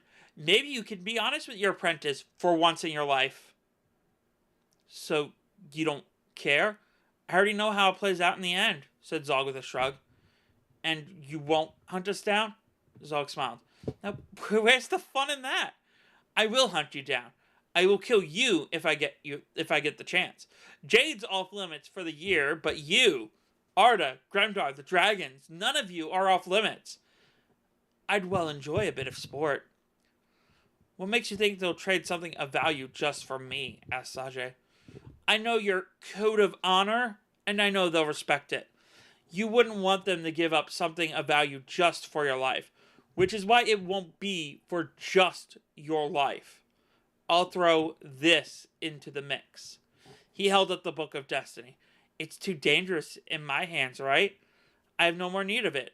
Jade is the only threat to me thanks to the power of the prophecy, and she'll be dead by this time next year. I'll trade this and your life for the crystal of the Dark One. With his power added to mine, I'll be unstoppable. Well, more unstoppable. Zog reached into his robes and pulled out a green orb. I found this on you when you were brought in. A communication device, right? I'm guessing Arda's design? But no matter. I can use this to facilitate a trade. He started to walk out of the room when Sajay realized there was one question he had yet to ask. Wait, he began. Zog paused in the doorway. Was there any part of your training you remember fondly? Zog turned to face Sajay. Of course. You were a good teacher, even with your faults. The reality is, I'm only as strong as I am now, thanks to what I've learned from you, along with the prophecy. The power of the prophecy would be useless without a great understanding about magic. Unfortunately, that part of our relationship is over. And the sooner you realize that, the better. He turned around and slammed the door. Sajay felt like the door to ever saving his old apprentice, the boy he had thought the world of in spite of his destiny, closed with it.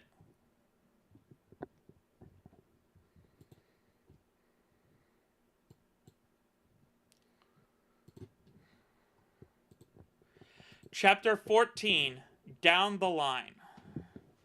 Jade sat in a small cottage that the elves had set up for her and considered all that she had learned. She knew that her family had their demons and wanted to respect their privacy, but it concerned her too. She decided that for now she would respect their past, but it needed to be known down the line.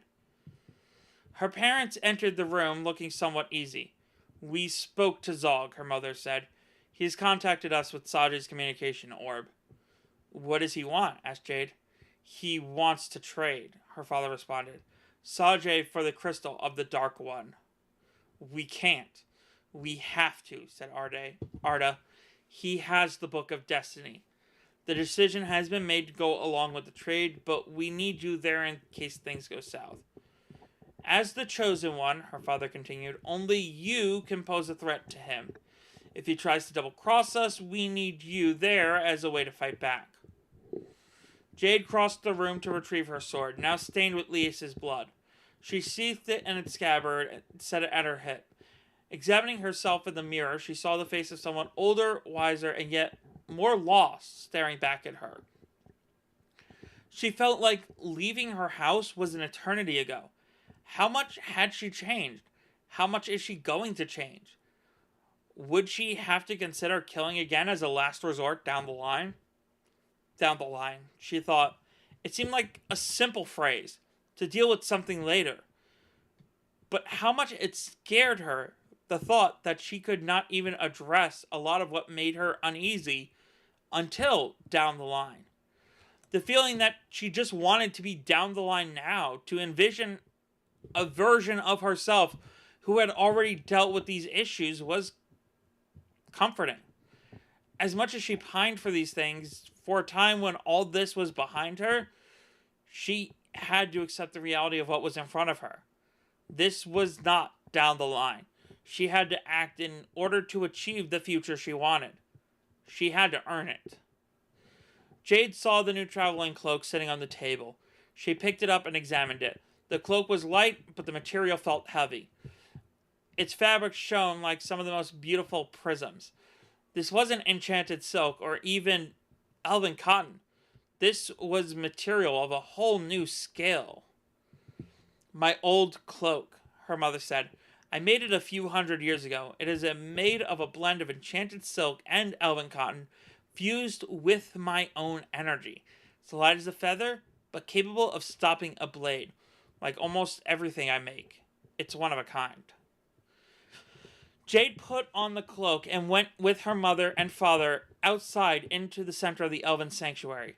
Cottages built into the roots of the trees were everywhere, and the forest as a whole gave off a very mystic energy. The king approached to them and bowed to Jade. "Did you enjoy your rest?" he asked. "I hope the accommodations were to your liking." "It was fine, Belzy," said Jade. "I appreciate your warm welcome." The boy from the day before approached. "This is my son Hendok. He personally saw to the respectful burial of your friend." "Thank you," said Jade. "Not at all," said Hendok. "I could feel how upset you were about it. I wanted to do all in my power to ease your mind." Seeing the confused look on her face, Belzy interjected. "He's a psychic and telekinetic. He has the ability to read minds and deep emotions, as well as the power to move objects with his mind." Jade took a better look at Hendok and noticed something strange. "His ears," she observed. "They're not pointed." "I'm adopted," replied Hendok on his own behalf. "My parents died when I was just a child. Our village was decimated. When the elves showed up, they found me, the sole survivor. As it turns out, my village was destroyed by my own power. Belzy raised me as his own and taught me how to control it. It wasn't easy, but now I control my power and not the other way around. If you want, I could join you on your journey and teach you what I know." "I don't have any psychic powers," said Jade. "Not to the extent I do," responded Hendok. "But you have the ability to read emotions, to understand how others feel without words or body language." Jade nodded slowly. "I can help you understand and use this power," Hendok offered. "Having it at your disposal would be a huge asset." "Okay," agreed Jade. "I'll take you up on your offer." She realized she needed every possible advantage to make it through this year. Jade walked with her mother, father, Serenity, Talon, Hendok, and even a few elven soldiers to the edge of the forest. After about an hour, they reached a point where the trees came to an almost immediate end. There, waiting just beyond the forest, were 4 men, one of whom was Sajay. One was dressed in purple and black armor and had a dignified look about him. This must have been Galuf. Another man had a purple cloak and a somewhat maddening look to him. Civix. Between them was a man who held a purple scepter with black armor and a purple cape. There was no doubt in her mind. This was Zog. "Hello, Arda," said Zog with a sly smile. "Long time no see." Arda approached Zog and looked at Sajay. "You didn't torture him?" she asked. "And here I was thinking you'd have taken some anger out on him." "I reached a higher plane of understanding," said Zog. "His decisions were fate, nothing more." Zog turned his attention to Jade. "This must be your daughter Jade, the chosen one," he smiled. "It is a pleasure to meet you." Jade looked into his eyes and could tell that this was true, but only in the same way that a cat seeks pleasure in killing a mouse. She was suddenly very conscious of what she was up against. There was something unmistakably foreboding about his demeanor and self-assurance. "Do you have it?" asked Zog, pulling out the book. Arda eyed it. "Mind if I check the legitimacy of it?" "Of course," agreed Zog, handing it over. "I know you are above the double cross." Arda took the book from his hand and her eyes flashed blue for a brief second. "It's real." She pulled a black crystal from the necklace she wore. "Arda, don't!" exclaimed Sajay. "It needs to be done. He cannot possess this book." She handed the necklace over to Zog, who smiled as he looked upon it. He turned to Civix and said, "Release him." Civix removed the shackles from Sajay's wrists and ankles, who stumbled towards Arda. "We have our agreement," announced Zog. "I will leave now, but I will see you soon enough." Zog, Galuf, and Civix teleported, disappearing into thin air. Arda examined the book in her hand, and Jade sensed its incredible power. She felt a strange energy radiating off of it. She could only describe it as golden. "You shouldn't have done that," said Sajay. "I had to," Arda responded. "When testing it, I saw a vision of me passing it along later on. If I didn't make this trade to pass it along, it would hold dire consequences." "What do you mean?" Sajay questioned. But Jade could tell with one look that even her mother didn't know.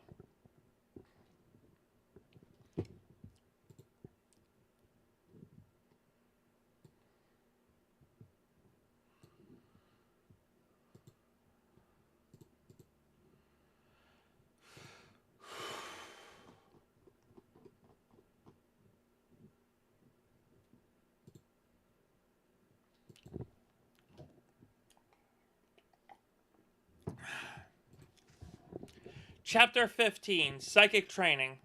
How long have I been doing this, though? Oh, it's been an hour. Alright.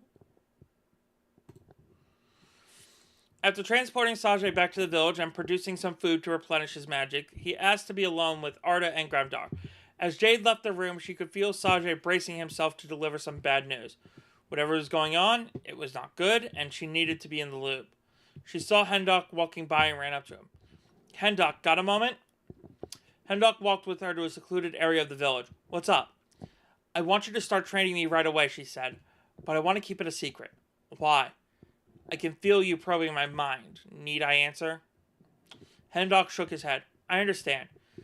After everyone but Arda and Grimdar exited the hut, Sajay began. He knows.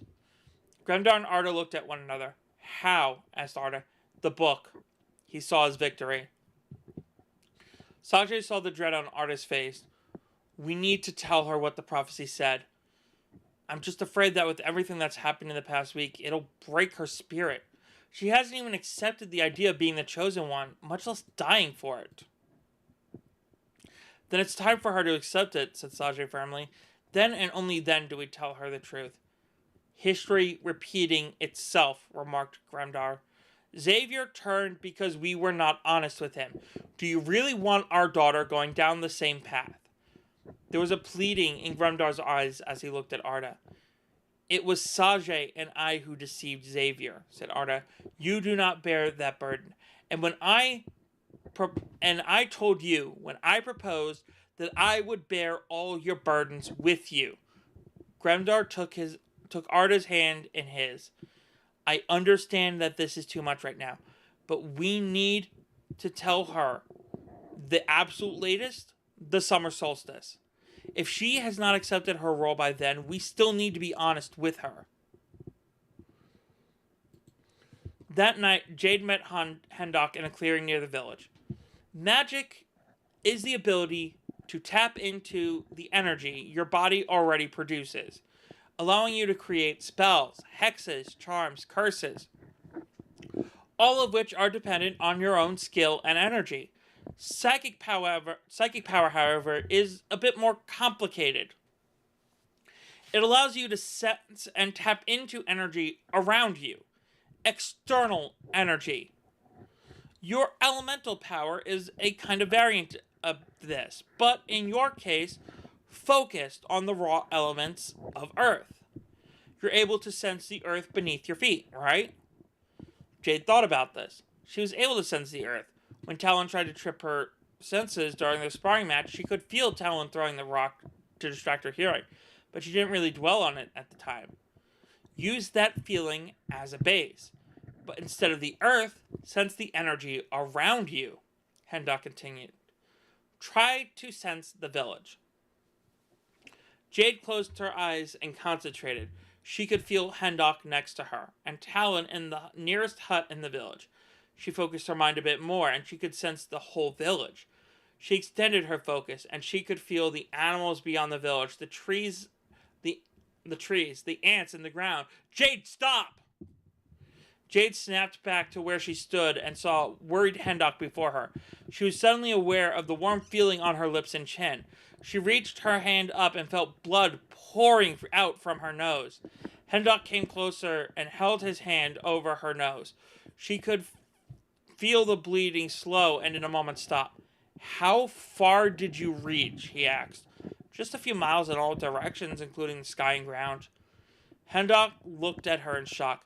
You exerted too much energy too quickly. You need to be careful. Even with an amplifier, that range will weaken you within minutes. Jade looked up at him confused. I thought I was using external energy, she said. I said you were tapping into it, corrected Hendok, which provides you with more range in magic. But you still consume more magic if you get reckless. You only went slightly beyond your limits, so you got by with just a bloody nose. If you try an excessive amount of energy that you don't have energy for, it could result in permanent damage or even death.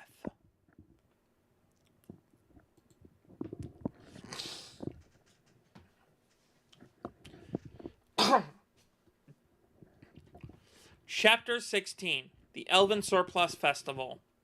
After a week of secret training at night with Hendok, Jade was getting the hang of using psychic energy.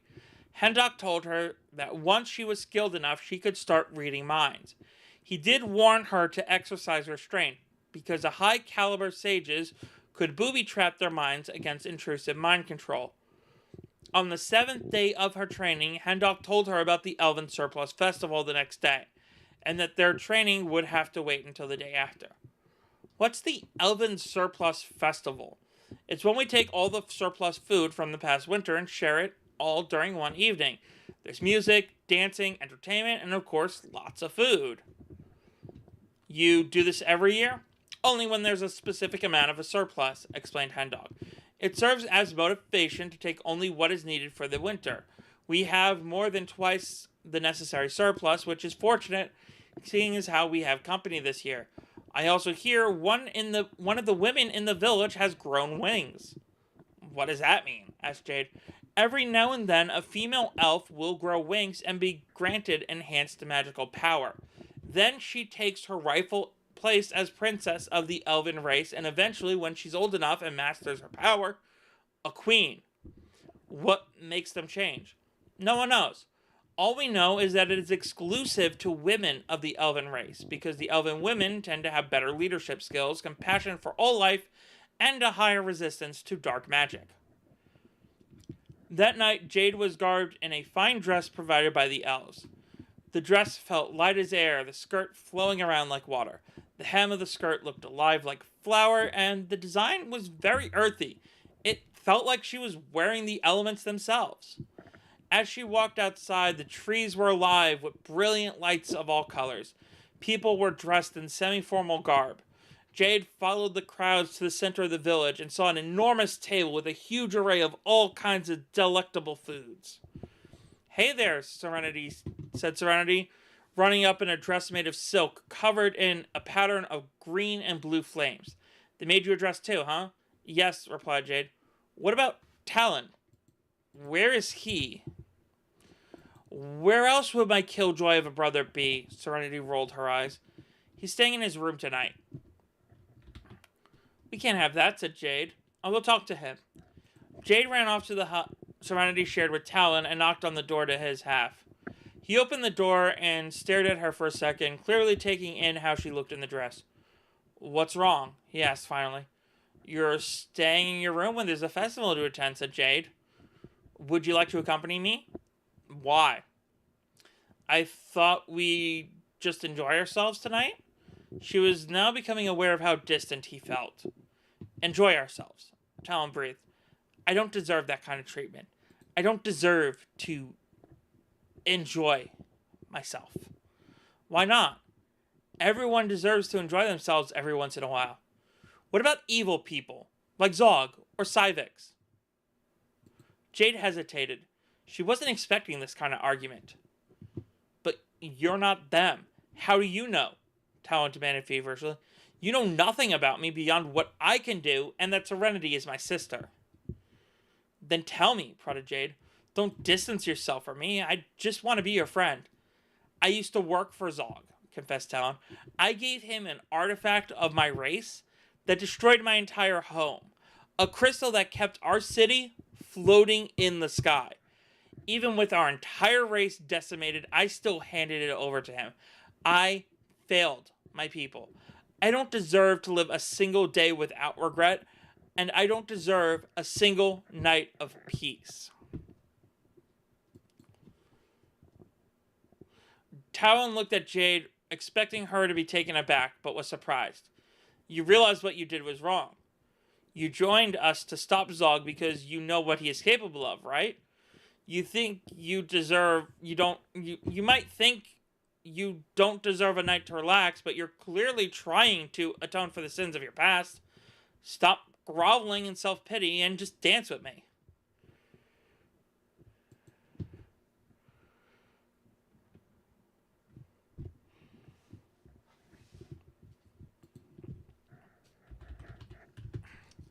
Talon closed the door without saying a word. Jade turned around and went back to the festival where a tiara was being placed on an elven woman's head. All hail Princess Leiri. cheered Belzy. The elves followed in his cheer. All hail, Princess Lairi.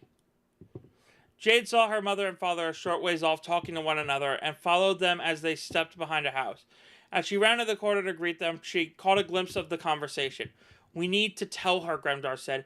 It's only a matter of time before she learns on her own. Or worse, what if Zog tells her? Don't pretend that he wouldn't. I know, Arda replied. She hasn't even accepted her role yet, but to tell her that she will die in a final fight with Zog? She's strong, he interjected. She could defy fate. We said the same thing about Zog. They continued to talk, but Jade stopped listening. She slowly walked to her hut to think about what she just heard. As she headed back, she saw Talon dressed in an orange and red suit standing in front of her house. There you are, he exclaimed. You left before I could finish getting dressed. He then noticed the look on her face. What's wrong? I just need to be alone right now, she said as she began to walk past him into her hut. He grabbed her hand and pulled her into a brace. I may not know what happened, but I can tell you need to be alone right now, even less than me. You said you want to be friends with me, and no one should be alone during a festival like this. Well, now I'll say the same to you. I will be here for you. You don't need to say anything, but if you can accept my company, I would like to give you that dance you asked for. Jade nodded and started to dance with Talon as the music from the lively festival played in the distance. Despite what she just heard, for the first time in a while, she felt at peace.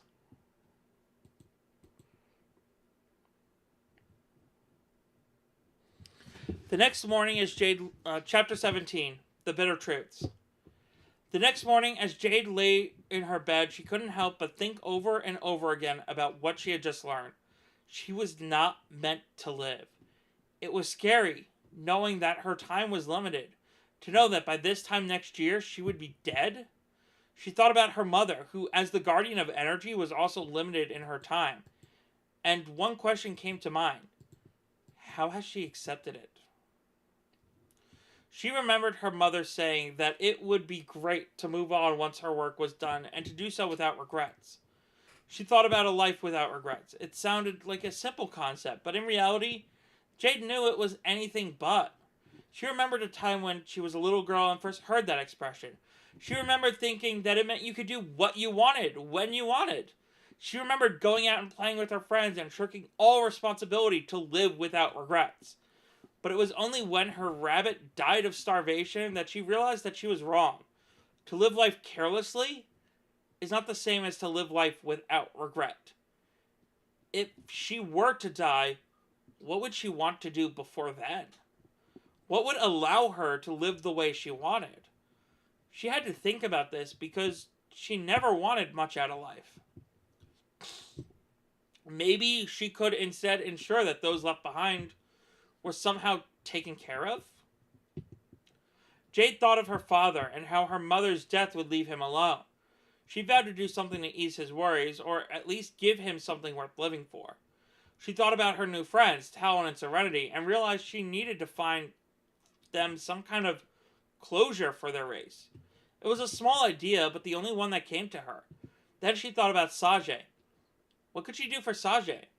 As hard as she thought, she could not think of one thing she could do for him. And then it hit her. Sajay could be her mentor.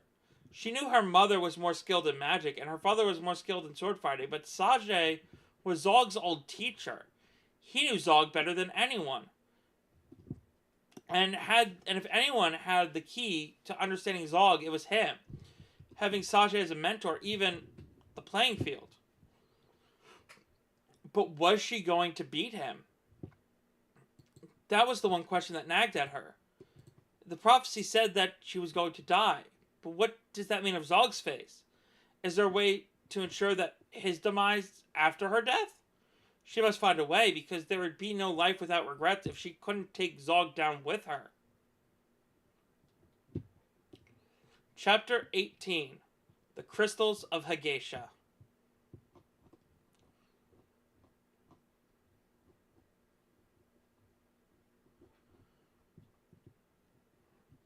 When Jade left her room, she saw Sajay waiting for her. Zog is launching an attack on the desert temple, he said. We need to go immediately to meet up with the elven forces. Jade ran inside for her sword and found a package on the table.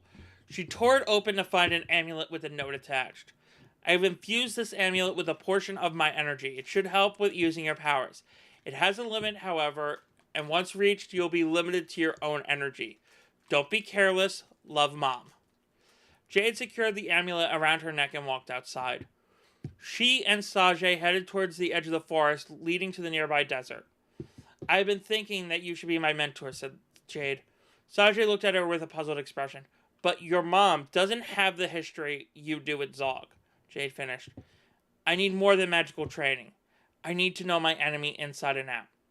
Any advice you can give me about his fighting style or personality before this fight would be invaluable. Sajay considered this for a moment and nodded slightly. He seems overconfident in his ability. Feels like he's untouchable. A prophecy saying you'd win is a big confidence booster, Jade said bitterly. Sajay stopped walking and Jade turned to see the shocked look on his face. Look, save it. This is not the time. But trust me, we will talk at length about this later. All of us. Sajay nodded and continued walking. Why is he attacking this temple anyway? Jade wondered aloud. Like I said, Higeisha was built on the point of 4 elements. At each of these places is one of 4 crystals that store massive amounts of elemental energy. Removing a crystal from its location causes that place to be destroyed. A trap to safeguard them. Jade heard Talon's words in her head.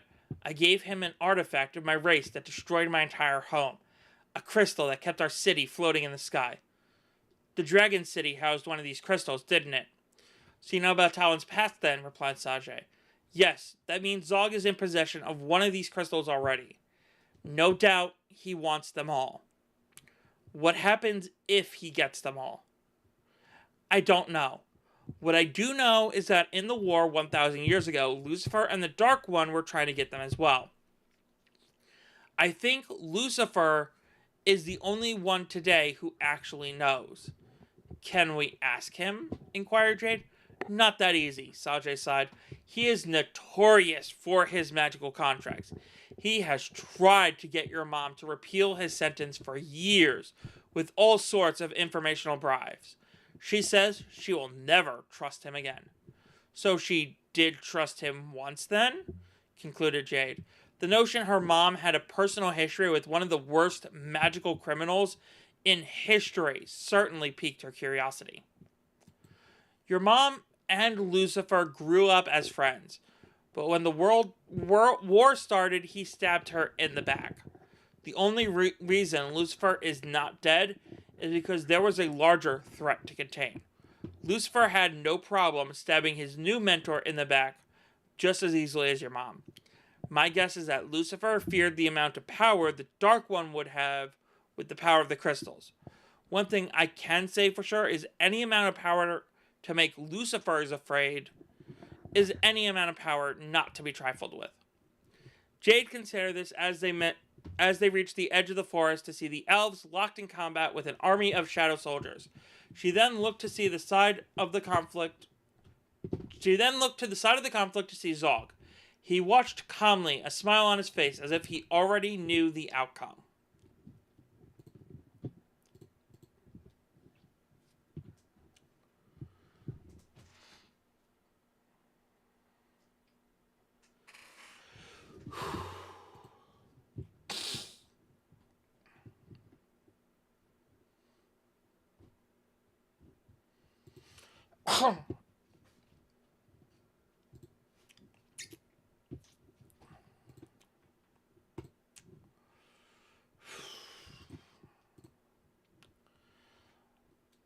We're more than halfway through this book already.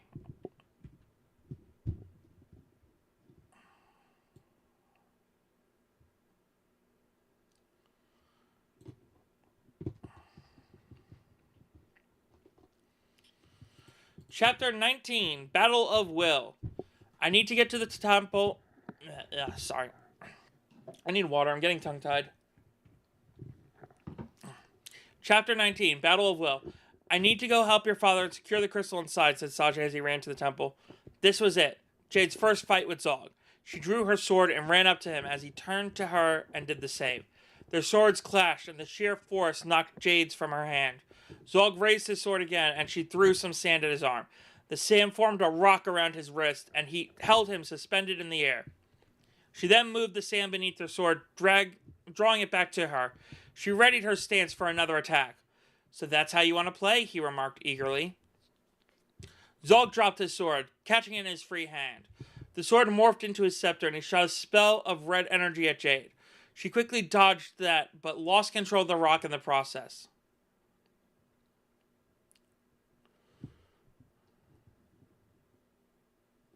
Yes, I am.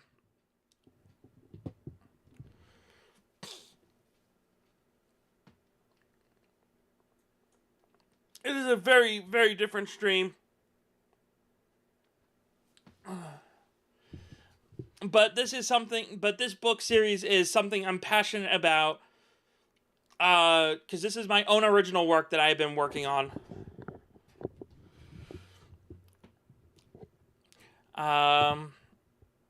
Zog dropped his sword, catching it in his free hand. The sword morphed into his scepter, and he shot a spell of red energy at Jade.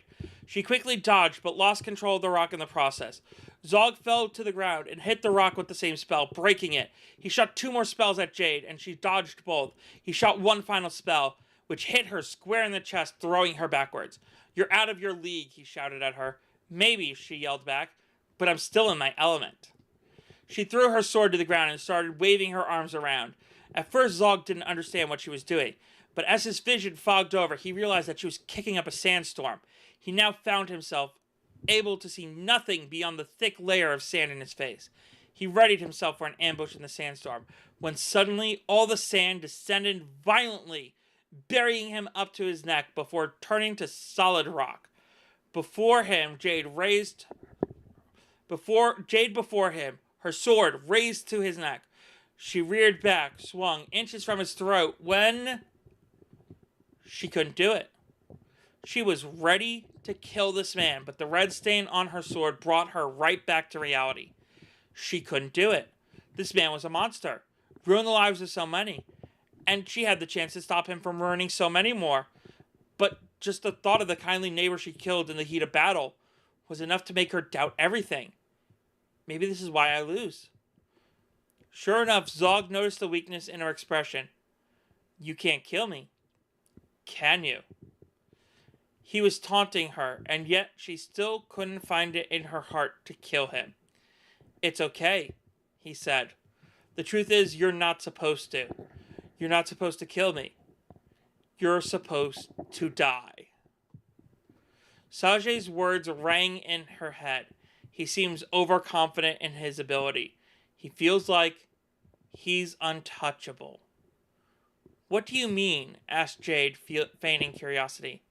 They won't tell you this, but the prophecy says you will die, said Zog with a barely concealed smugness.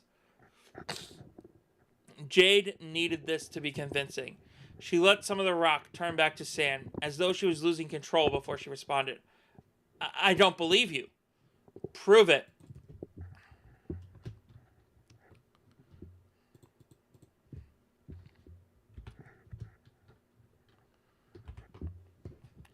I have seen your death. You are holding a sword different than the one in your hand, but broken in 2. Rain falling around you as you bleed out, and you struggle to say something with your last breath, said Zog, smiling. Really? Asked Jade, projecting skepticism. And when exactly is this supposed to happen? Zog smiled. The 1000th anniversary of the day the Dark One was sealed away. This coming vernal equinox, the day of destiny. Jade began laughing, much to Zog's utter confusion. I assure you, it's no joke, he warned. But you are, said Jade between chuckles. You have no idea what you just did. You fell for it. I already knew about the prophecy, but you just gave me all the details of my death that I could ever want to know. I now have the time and circumstances of my death. And while the location is still a mystery, I have more than enough information to work with. But you will still die, said Zog, his tone more threatening than before. Then I will make it mean something. Zog broke free of the rock pile and raised his scepter at her. There was a loud crash, and the temple nearby began sinking into the earth. Jade could see Cywix running from the front door, holding a green crystal. I would love to finish this fight, but I have to go now, said Zog. He ran up to Cywix and galloped, and together they ran off. They took off westward into the woods. Jade began to chase after him when she heard Hendok's voice in her head. Sajay, your mom and dad are still inside, Hendok said in her mind. Help me keep the temple from sinking. Jade turned around and ran for the temple, where she saw Hendok struggling to keep it above the ground telekinetically. She raised her arm out and tried to keep the stone temple from sinking into the ground. Even with the combination of her ability to control the earth and Hendok's psychic powers, it still felt heavy. She could also feel Hendok losing consciousness. She tried with all her might to keep the temple from sinking. The temple suddenly felt even heavier, and she felt weaker and weaker. Last thing she remembered seeing was 3 shadows approaching. Chapter 20. Leaving the Elven Village. It was dark for a while. Jade didn't remember more than a handful of foggy images. She found herself awake in an unfamiliar bed, with her mother at her side. Arda was asleep in a chair, with a book laying open on her lap. Jade's entire body felt weak. She tried to get up, but her muscles wouldn't respond. The door opened to reveal an elven woman. You're awake, she said.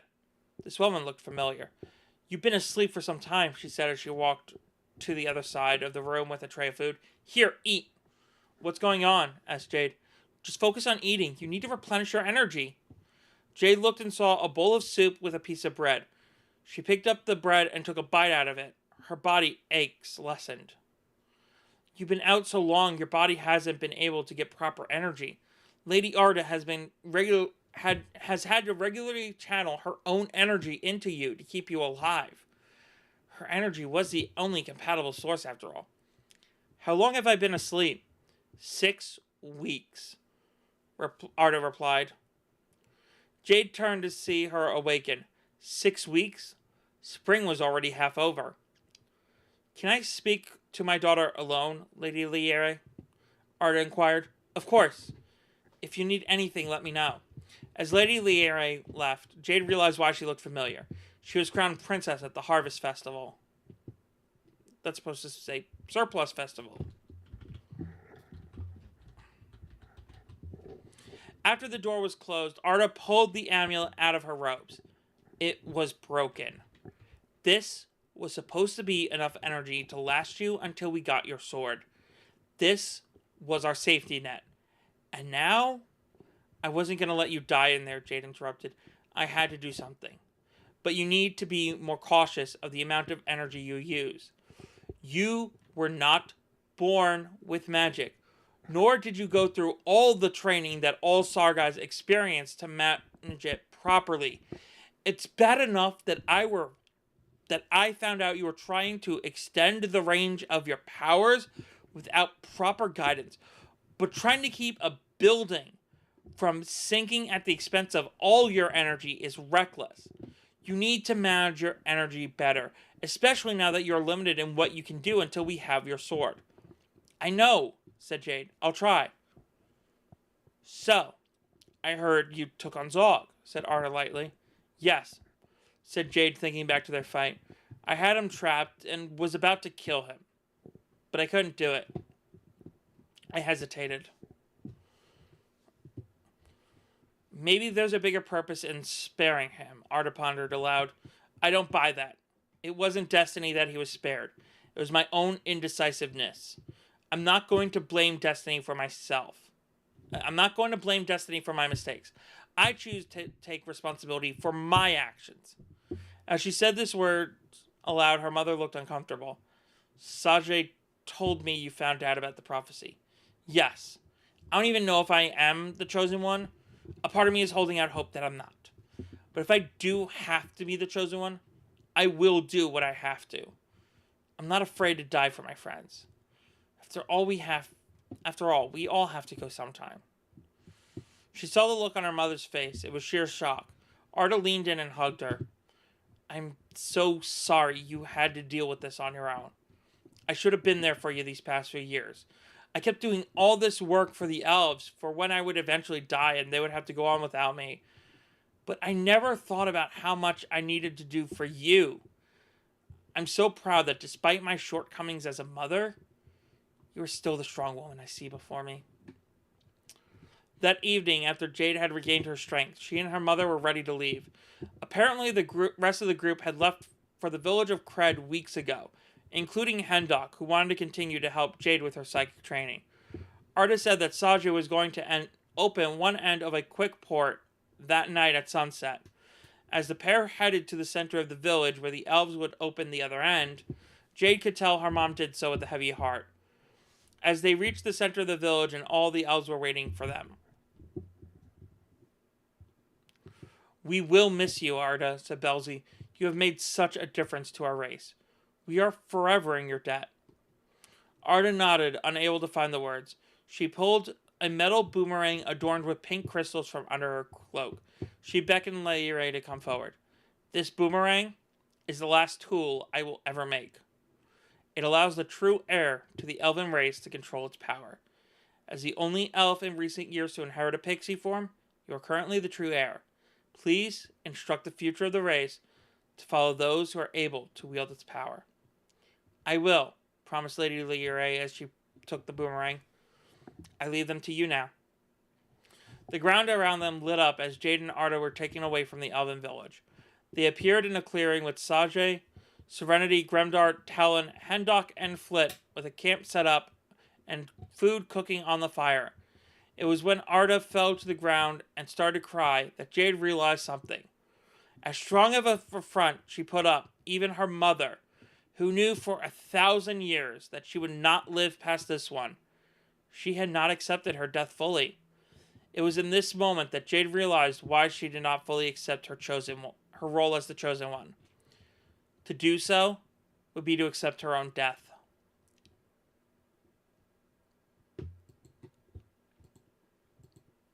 Chapter 21. We need to be honest. After her mom regained her composure, Jade addressed the entire group. We need to be honest, she began. In the end, keeping me from knowing the truth will not protect me. It will do more harm than good. So what does the prophecy say? Tell me the truth. Sajay sighed. As your mentor, I guess it's my job. The prophecy was made by Arda after sealing away the Dark One and Lucifer. This victory over the forces of darkness will be short-lived. On the 999th anniversary of this day, in this exact spot, one who has taken the name Zog will enact the power of this prophecy.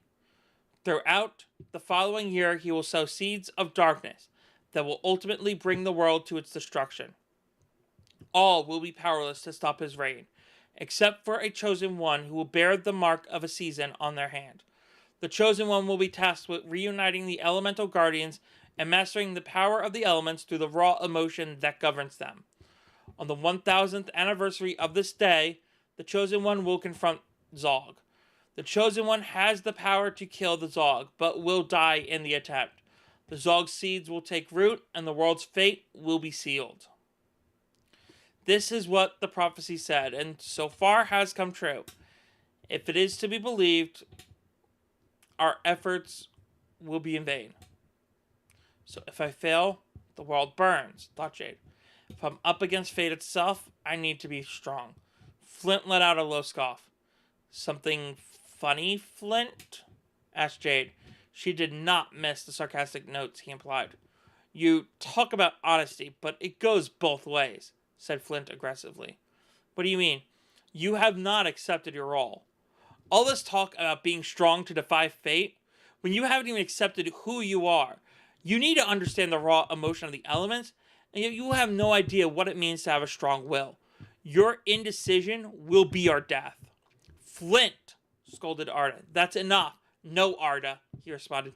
She needs to hear this. He turned his attention back to Jade. You had a chance to kill Zog, and you hesitated. You had a chance to confront your family when you had doubts, and you avoided the argument that would ensue. You kept saying you need a strong will, and yet you carry a sword that serves as a reminder to hold back. Jade gripped the handle of her sword and realized he was right. The sole reason she carried this bloodstained sword was to hold her back from killing. She looked into the stony expression of the golem and realized he wasn't saying this out of anger, but necessity. It was what she needed to hear. You need to have a strong will, or you will find that the earth will fall out from under you. And it was with these words she realized something. Ever since her altercation with Zog, she could no longer sense the earth. Her will was weak, and now her power has suffered. Chapter 22. Not the Chosen One. That night, as everyone slept, Jade tossed and turned. She lay atop the earth, yet it felt lifeless. Restless, she rose and headed towards the top of a nearby hill, with a single tree at its pinnacle. She reached the top to find she was not alone. Flint lay against the tree, gazing up at the sky. Okay, quick interjection for anyone who's actually still watching. I don't even know if I have viewers still. Doesn't look like I have viewers. But when I do have the books published, the artwork for this book, the cover artwork, I want it to specifically be of this scene. So I need to find someone to commission artwork. I want it to look like a hand-painted imagery of this scene of the characters sitting under the tree gazing at the stars. Because this is like the scene that I want to have as the cover artwork for the book. She reached the top to find she was not alone. Flint lay against the tree, gazing up at the sky. She considered leaving him alone. The stars are beautiful tonight, he spoke. Jade looked up and observed the celestial bounty for what was really the first time. Her village had always been so active at night, its constant light pollution obscured most of the stars. There's a spot next to me, Flint continued, motioning toward the ground at his side. Jade looked at the spot and considered turning the golem down when he added, Despite earlier, I don't bite. She sat down next to him and leaned against the tree. The leaves were parted, leaving the field of vision open. So many clusters of stars made Jade feel somewhat small. Flint pointed to one cluster. That one is the Great Bear, or Ursa Major, he explained, and then traced his finger to another nearby cluster. That one is the hunter, Orion. A hunter and a bear, said Jade. Kind of sounds like a story. That's how I heard it, agreed Flint. The hunter became so obsessed with the bear and sacrificed all of his morals and values to kill it. In the end, he became a monster, more so than the bear ever could have been. Why are you telling me this? I understand your conviction for not wanting to kill.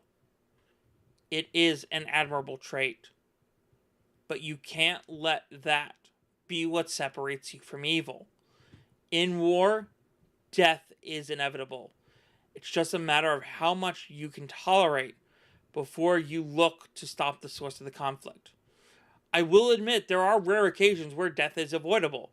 If you can imprison your foe or take away their influence, or take away, those are our admirable alternatives.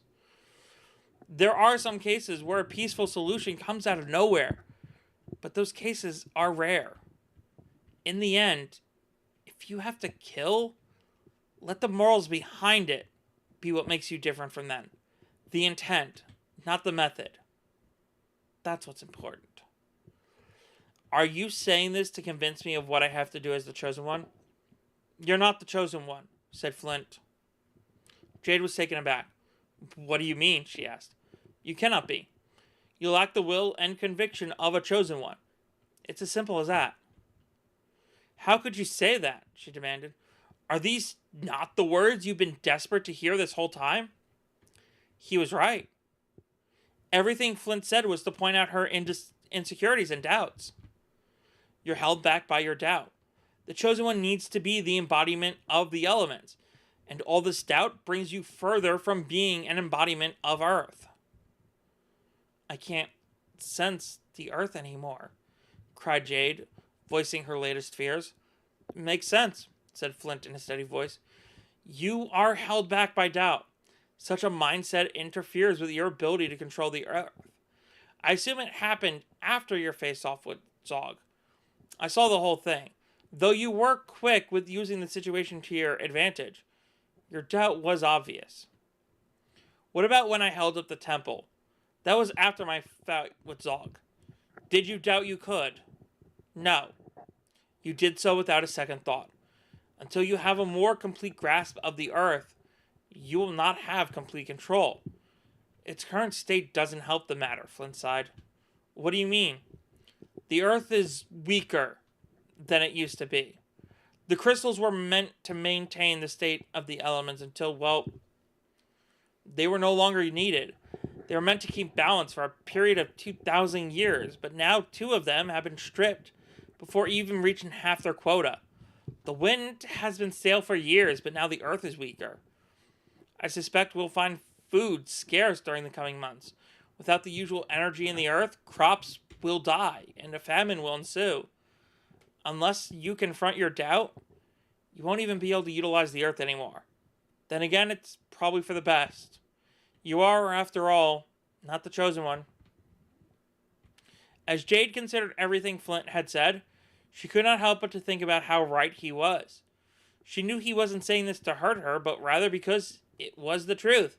He was being blunt and honest about it. This seemed to suit him perfectly. He was, after all, a rock. Chapter 23, Basics of Energy Conservation. The next morning, Jade was greeted by Sajay as she awoke. We start your training today, he said as a greeting. Right now? Jade rubbed her eyes. Yes. It's unfortunately we've gone this long without it. You need to learn the basics of energy conservation. You have 5 minutes to get ready. Jade spent the next few minutes donning fresh clothes and rinsing her face in the nearby river. She met up with Sajay, who was holding a gold bracelet in his hands. Magic is amplified through symbols and magical artifacts, like magical tools and amulets. While amulets and tools help with all forms of magic, symbols create stronger output, but more focused on a single task. Without an amulet to resonate with your unique energy, we will have to resort to symbols. The trick with symbols is that you need to be selective about them. If you try too many, they end up negating each other or creating unintentional side effects. This bracelet has the 3 most basic spells every spellcaster uses: basic attack, a barrier, and a healing spell. The bracelet is an especially strong example because these spells make up the 3 most fundamental aspects of combat: offense, defense, and assist. The trick to these spells is to balance energy input with the desired result. For example, we will use a Yield 1 spell as our base. This means it is made of the least amount of energy input possible. A Yield 1 attack spell could knock someone back without any bruises whatsoever, while a Yield 1 barrier can block a Yield 1 attack with even less energy input. A Yield 1 barrier could crack under something stronger with the amount of energy input increases, and the amount of energy input increases the longer the barrier is cast.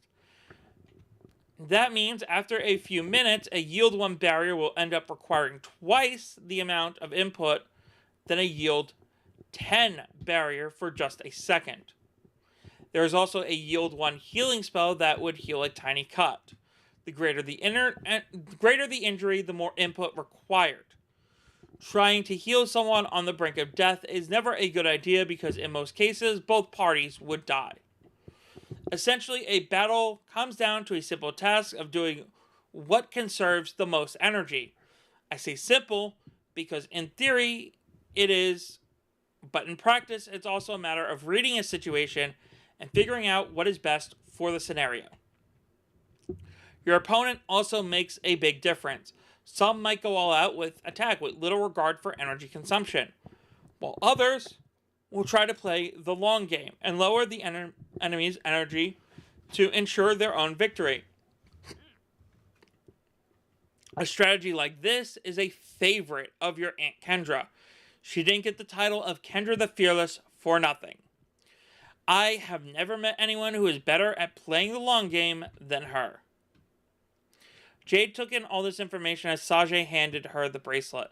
He then beckoned over Talon, who had sat silently a ways off. Talon rose and walked over, drawing his sword. Sajay turned his scepter into a small jewel that fastened around his neck. I will now demonstrate how to put what I said into practice, said Sajay. Ready, Talon? Ready. Talon swung his sword at Sajay, who dodged out of the way. He fired 2 shots of blue magic at Talon, who jumped out of the way. Talon opened his mouth and shot a fireball at Sajay, who threw up a barrier that broke when the fire hit it. Sajay threw another spell at Talon that threw him back. Talon ran to Sajay and swung his sword. Sajay blocked it with a barrier on his arm. The barrier broke under the force of the sword, and Sajay punched Talon back. Sajay held his right hand over the wound on his left arm while shooting spells with his left hand. Talon was hit twice more and raised his hands in defeat. Jade was impressed with how quickly this occurred and how Sajay was able to read the situation. Her father taught her the basics of swordplay, but she never watched a duel with a spellcaster before. It made her feel small in comparison, having just been winging it this whole time. Did you notice how I was able to heal my arm and shoot off magic at the same time? The reality was that to strengthen the barrier that was already cast would have cost more magic than the combined effort of a yield 4 healing and yield 4 attack. I read the situation and decided it would be better to take the softened blow to my arm than to keep playing defense. This is part of a magical duel, knowing what you can sacrifice and when. It is essentially a game of chess. You need to understand your opponent's moves and be ahead of them. Another point to make is if it's available, the best option is always no magic. Dodging and using physical attacks are far less straining on the body, but they don't always offer a strategic high ground. If the rewards far outweigh the risks, non-magical attacks are always the best. Jade nodded and put her bracelet on. She and Sajay began to train together by sparring with each other as Gremdar and Arda looked on. He looks happy, noted Gremdar. I don't know if I've ever seen him this happy. I have, said Arda with a sigh, but not since Xavier left.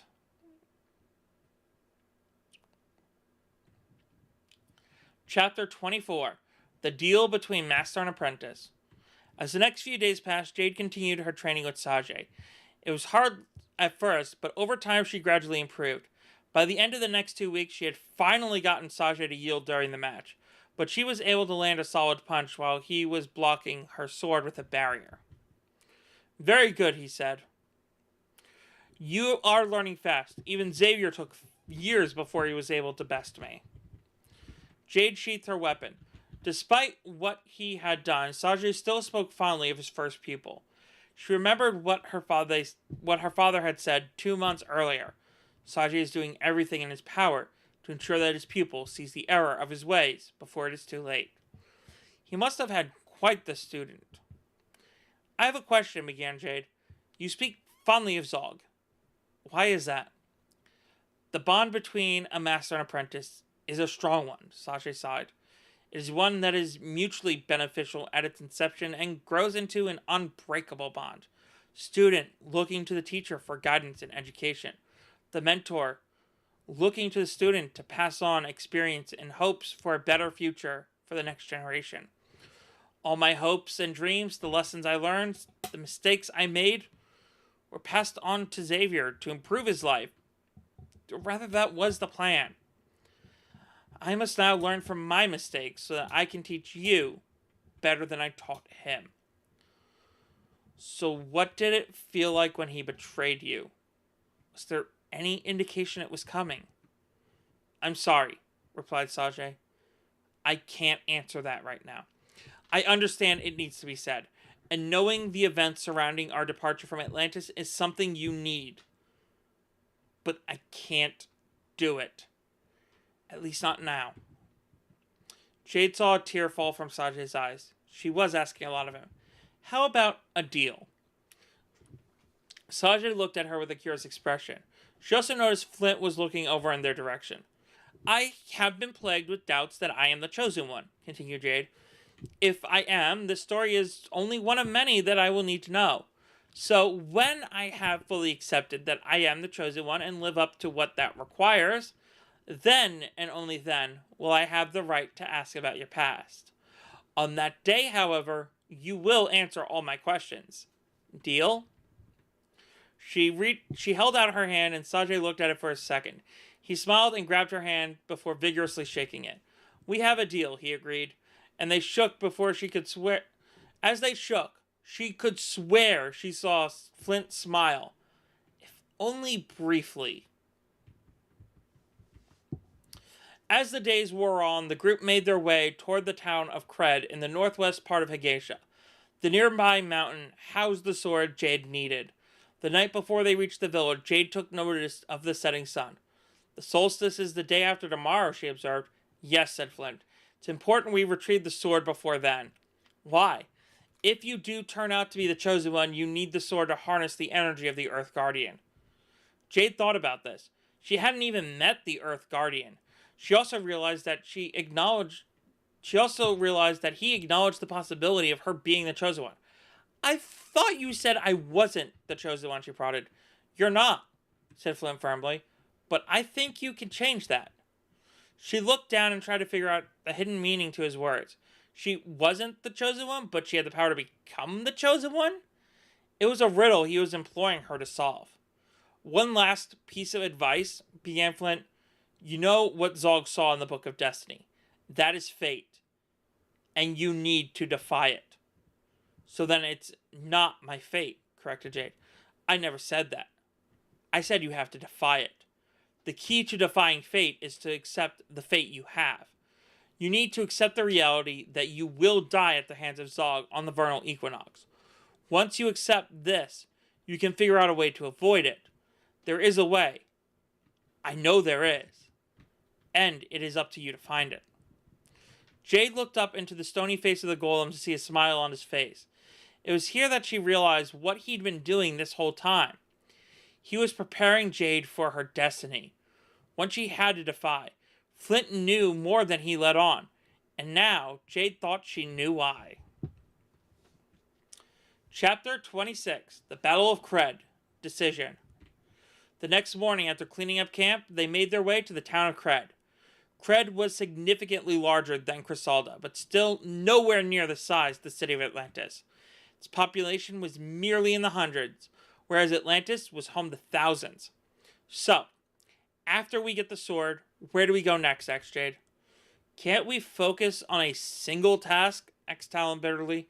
Oh, don't be like that, scolded Serenity as she warmed her egg. It's good to plan ahead. After all, we only have 9 months until Jade faces off with Zog. South, answered Grimdar. After 2 of the crystals have been taken, we need to check in with my brother at the volcanic ruins. Uncle Janduri? Asked Jade. I haven't seen him in a few years. Yes, we had people we trust guarding the crystals. I've always been on good terms with the Dragon Warrior and Elven races, explained Arda, and Kendra has kept an eye on the Atlantean one, while Janduri has watched over the volcanic one. We first need to check on the volcanic crystal. After that, we head to Atlantis.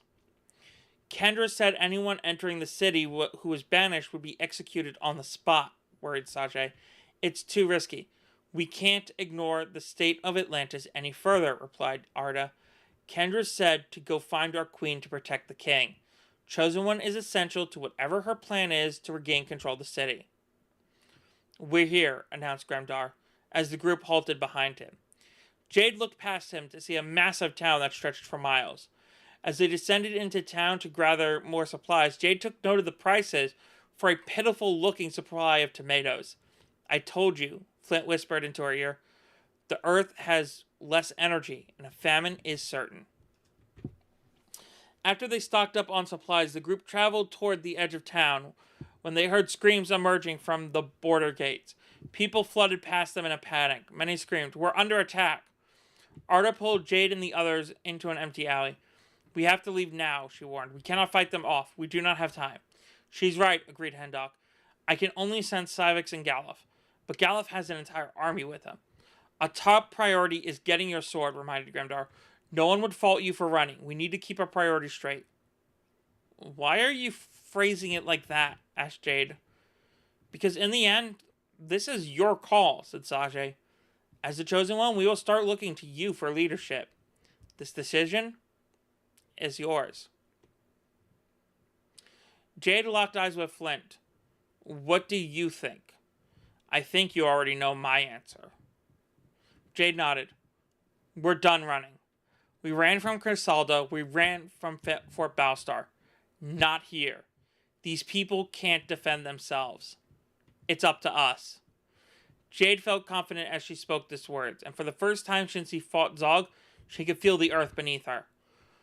"We will split into 2 groups," she continued. "I still need my sword before I can be of real use, especially with the solstice tomorrow. I will go to the mountain with Sajay. You all stay here and protect the town." "I'm coming too," said Flint. "I need to be there, to see it with my own eyes." Jade left with Sajay and Flint, leaving the others to prepare for battle. Chapter 27, Battle of Cred, Defending the Town. "Attention, people of Cred." Arda's voice rang in the air over the city. "The town is under attack. I, Arda of the Crystal, along with my companions, will defend the city from destruction. I urge all citizens to seek refuge immediately. If there are any trained fighters, be it magic or otherwise, we ask you to come forward and join us." As Arda finished her message, the townspeople began scurrying into their houses. A select few, armed with swords and shields, came to the front lines. "How much magic have you used so far?" asked Gremdar. "Between the shield around the village and the message to the people, I have used about 10%, calculated Arda. I'm going to have to drop the shield in a minute. Get ready." As the shield dissipated, a horde of shadow soldiers ran into the town. However, Civix and Galuf were nowhere to be seen. 4 soldiers charged towards Serenity, who was busy picking off the soldiers farthest away. Talon jumped in their way, killing them with a single sword stroke. As one rounded on Talon, Serenity shot an arrow at it, freezing it in its tracks. Surprised by the sudden realization of power, she was knocked to the ground by another soldier who readied a killing strike. The soldier was thrown into the air as Serenity saw Hendok leap in front of her. Using his psychic power, he threw the soldier into a crowd of 4 more. Meanwhile, Grendok was locked in combat with 7 soldiers. They had him surrounded on all sides as 2 charged at him. He ducked, stabbing one as its swing missed him by mere inches. The falling soldier, in turn, tripped the nearest 2 into one another. Gremdar stabbed them both at the same time. As the other 4 rounded on him, he kicked the one in front of him, grabbing the arm of the one to use its sword to stab another. He then dropped his sword to the ground, grabbed the soldier behind him, throwing it forward into the remaining soldier. He grabbed his sword and stabbed both at the same time. He then moved to the next cluster of soldiers. Arda shot spells at soldiers on every side of her. She threw up a barrier to knock one back into another, and then conjured an energy spear, which she used to impale each along a third. She then generated a rope and wrapped it around one, slamming him into 3 others. She continued shooting spell after spell at these shadow soldiers, holding them at a distance. The battle raged well into the night, but it seemed for every soldier they killed, another was ready to take its place. With only a few hours left before dawn, the mountain near the town collapsed in on itself, forcing the soldiers to retreat from the village. "What happened?" asked the shocked Gremdar. "I don't know," Arda replied with equal surprise. "They regrouped outside town," explained Hendok, nursing a wounded arm. Something's happening with Cywix. Is it over? Asked Talon, blood dripping from his forehead. Cywix has left, and Hendok took a breath. And what? Demanded Talon. He just summoned more shadow soldiers.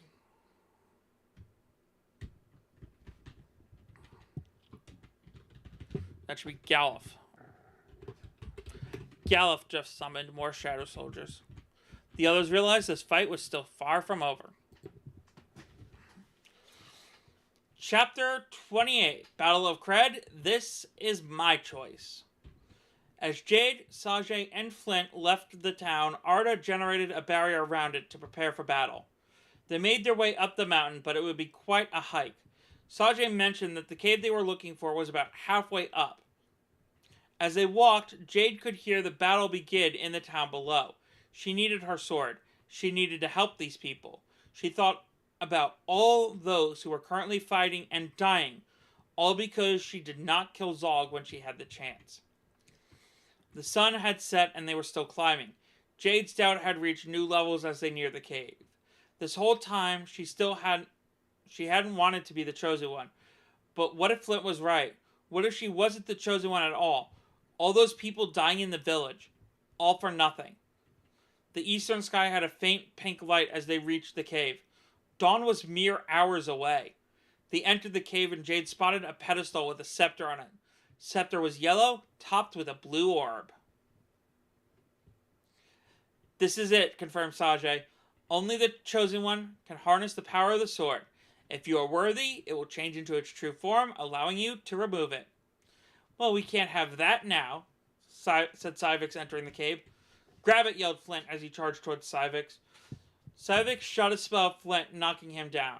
He then ran towards Sajay, swept the leg and grabbed his scepter. Purple rope shot from the ground and wrapped around Sajay. Jade grabbed the scepter and tried to pull it from its spot, but it did not budge. Cywix started laughing. After all this, you weren't even the chosen one. He mocked.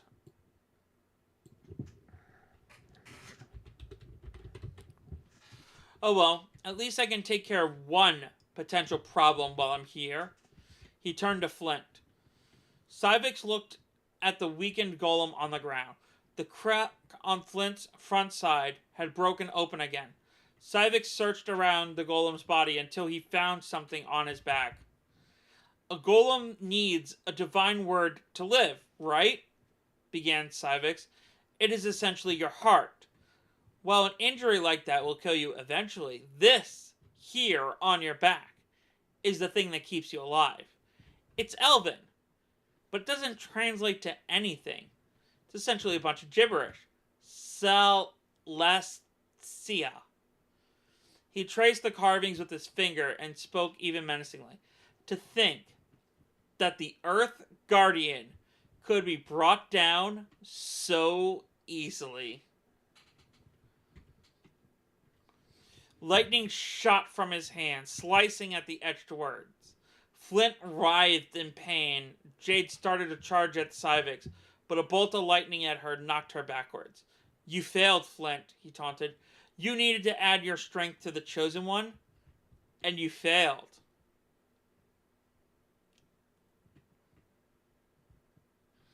Flint looked up at Jade and smiled. I did not fail, he said assuredly through gritted teeth. Everything I have done was to help her. You think this was an accident? You torturing me? This is my choice. Not only have I relieved Jade of all her doubt, as he continued, Jade pulled the scepter from its place and watched as it morphed into its sword. But she finally accepts her role as the chosen one. My job is done. Jade, he's all yours.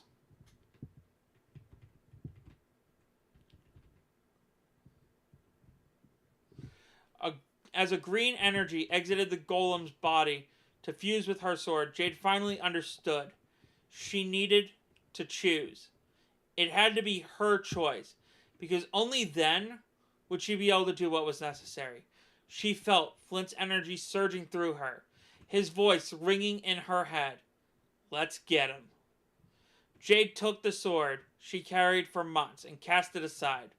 No more looking back. She cut Sajay free with the combined strength of her power with Flint. They brought the mountain down on Syvix.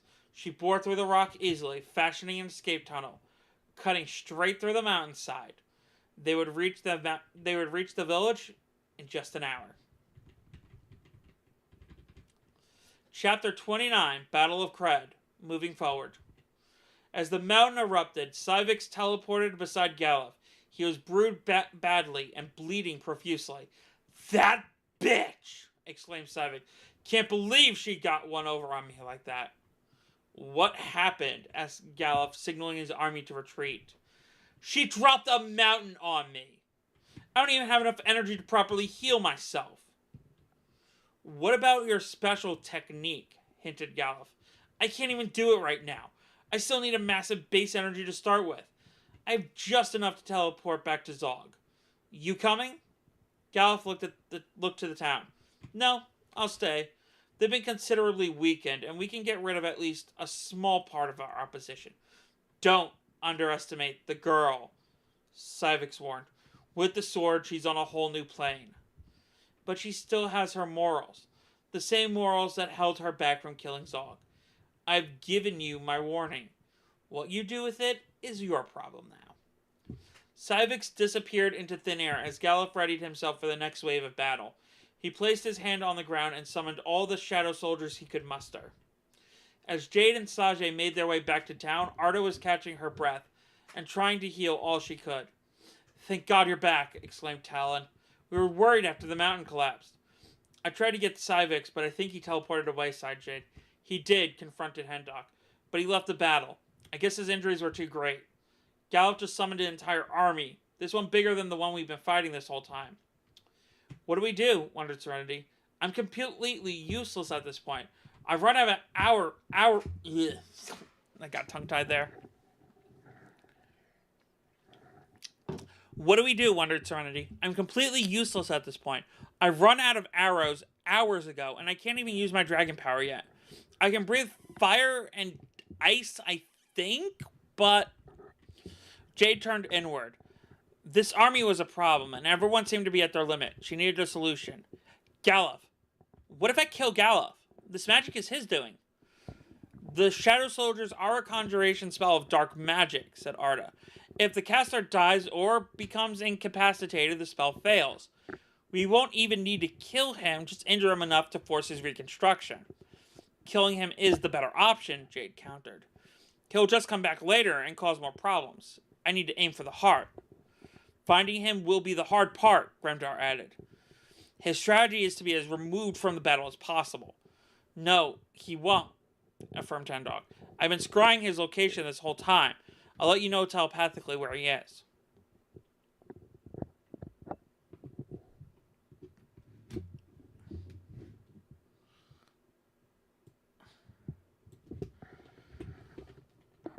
A clear image formed in Jade's mind. She saw Galuf's exact location. She nodded to Hendok. "Thank you. I need to get over there." "Then let's go," Talon beckoned as he transformed into a dragon. Jade climbed upon his back, and the two of them took off to the sky.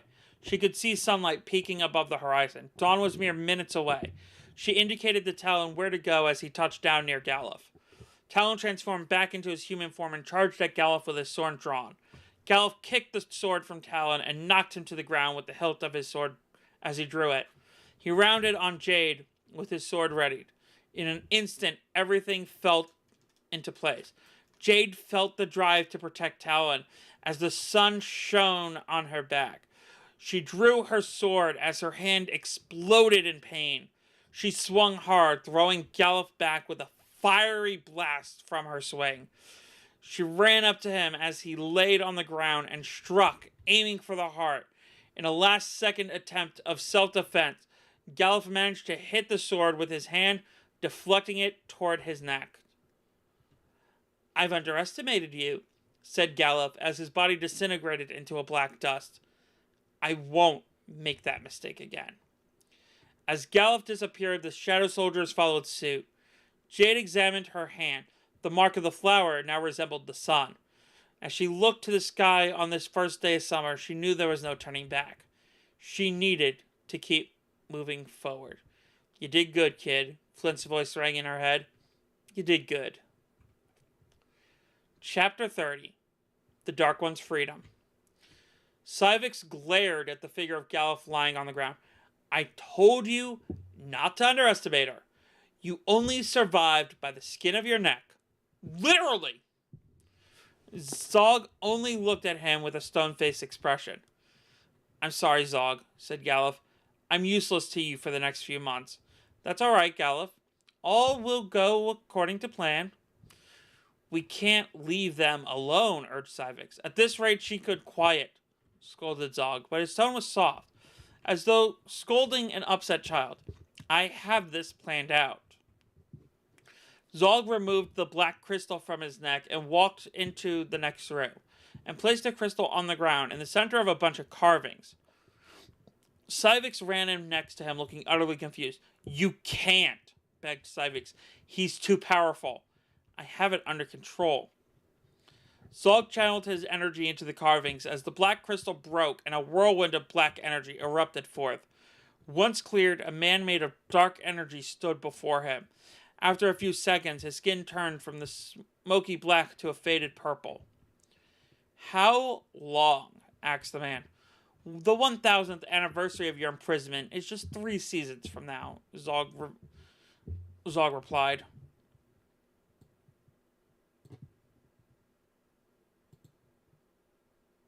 Oh, no, said Zog reverently. Said the man, mildly fascinated. He then noticed Civix. Your energy. It feels like... I used to be Lucifer's right hand, finished Civix. We have something in common. We both have been stabbed in the back by that bastard. And my power has been restricted, noted the man. I assure you that I will lift the restriction if all goes to plan, assured Zog. I hear you like to keep your promises, correct? The man nodded. Then once your power is restored, you can promise to stay out of my way. I brought you back. It's only fair. Deal. And what should I call you? Asked Zog. You haven't earned the right to my name. Whatever you feel will suit me. Then I guess I'll use Arda's name for you. The Dark One. The Dark One smiled. For the first time in 1,000 years, he was free. And he was going to make the most of it. To be continued. Journey through the seasons, Summer of Conflict. And there we have it. That is the entirety of Spring of Discovery. This proofreading went pretty well. A couple of mistakes I had to clarify, but that's great. And yeah. So, obviously this was not a popular stream at all, which is why I'm probably going to make up for it with an actual good stream. I will be back in about maybe an hour, 2, 3, with some Splatoon. So I hope y'all are ready for that. But of course, having said all of that, I have been MegumiMary. Thank you all so much for watching. Don't stop being awesome. You can find links to all my various projects across the internet by going to marytest.com. MaryTes.com.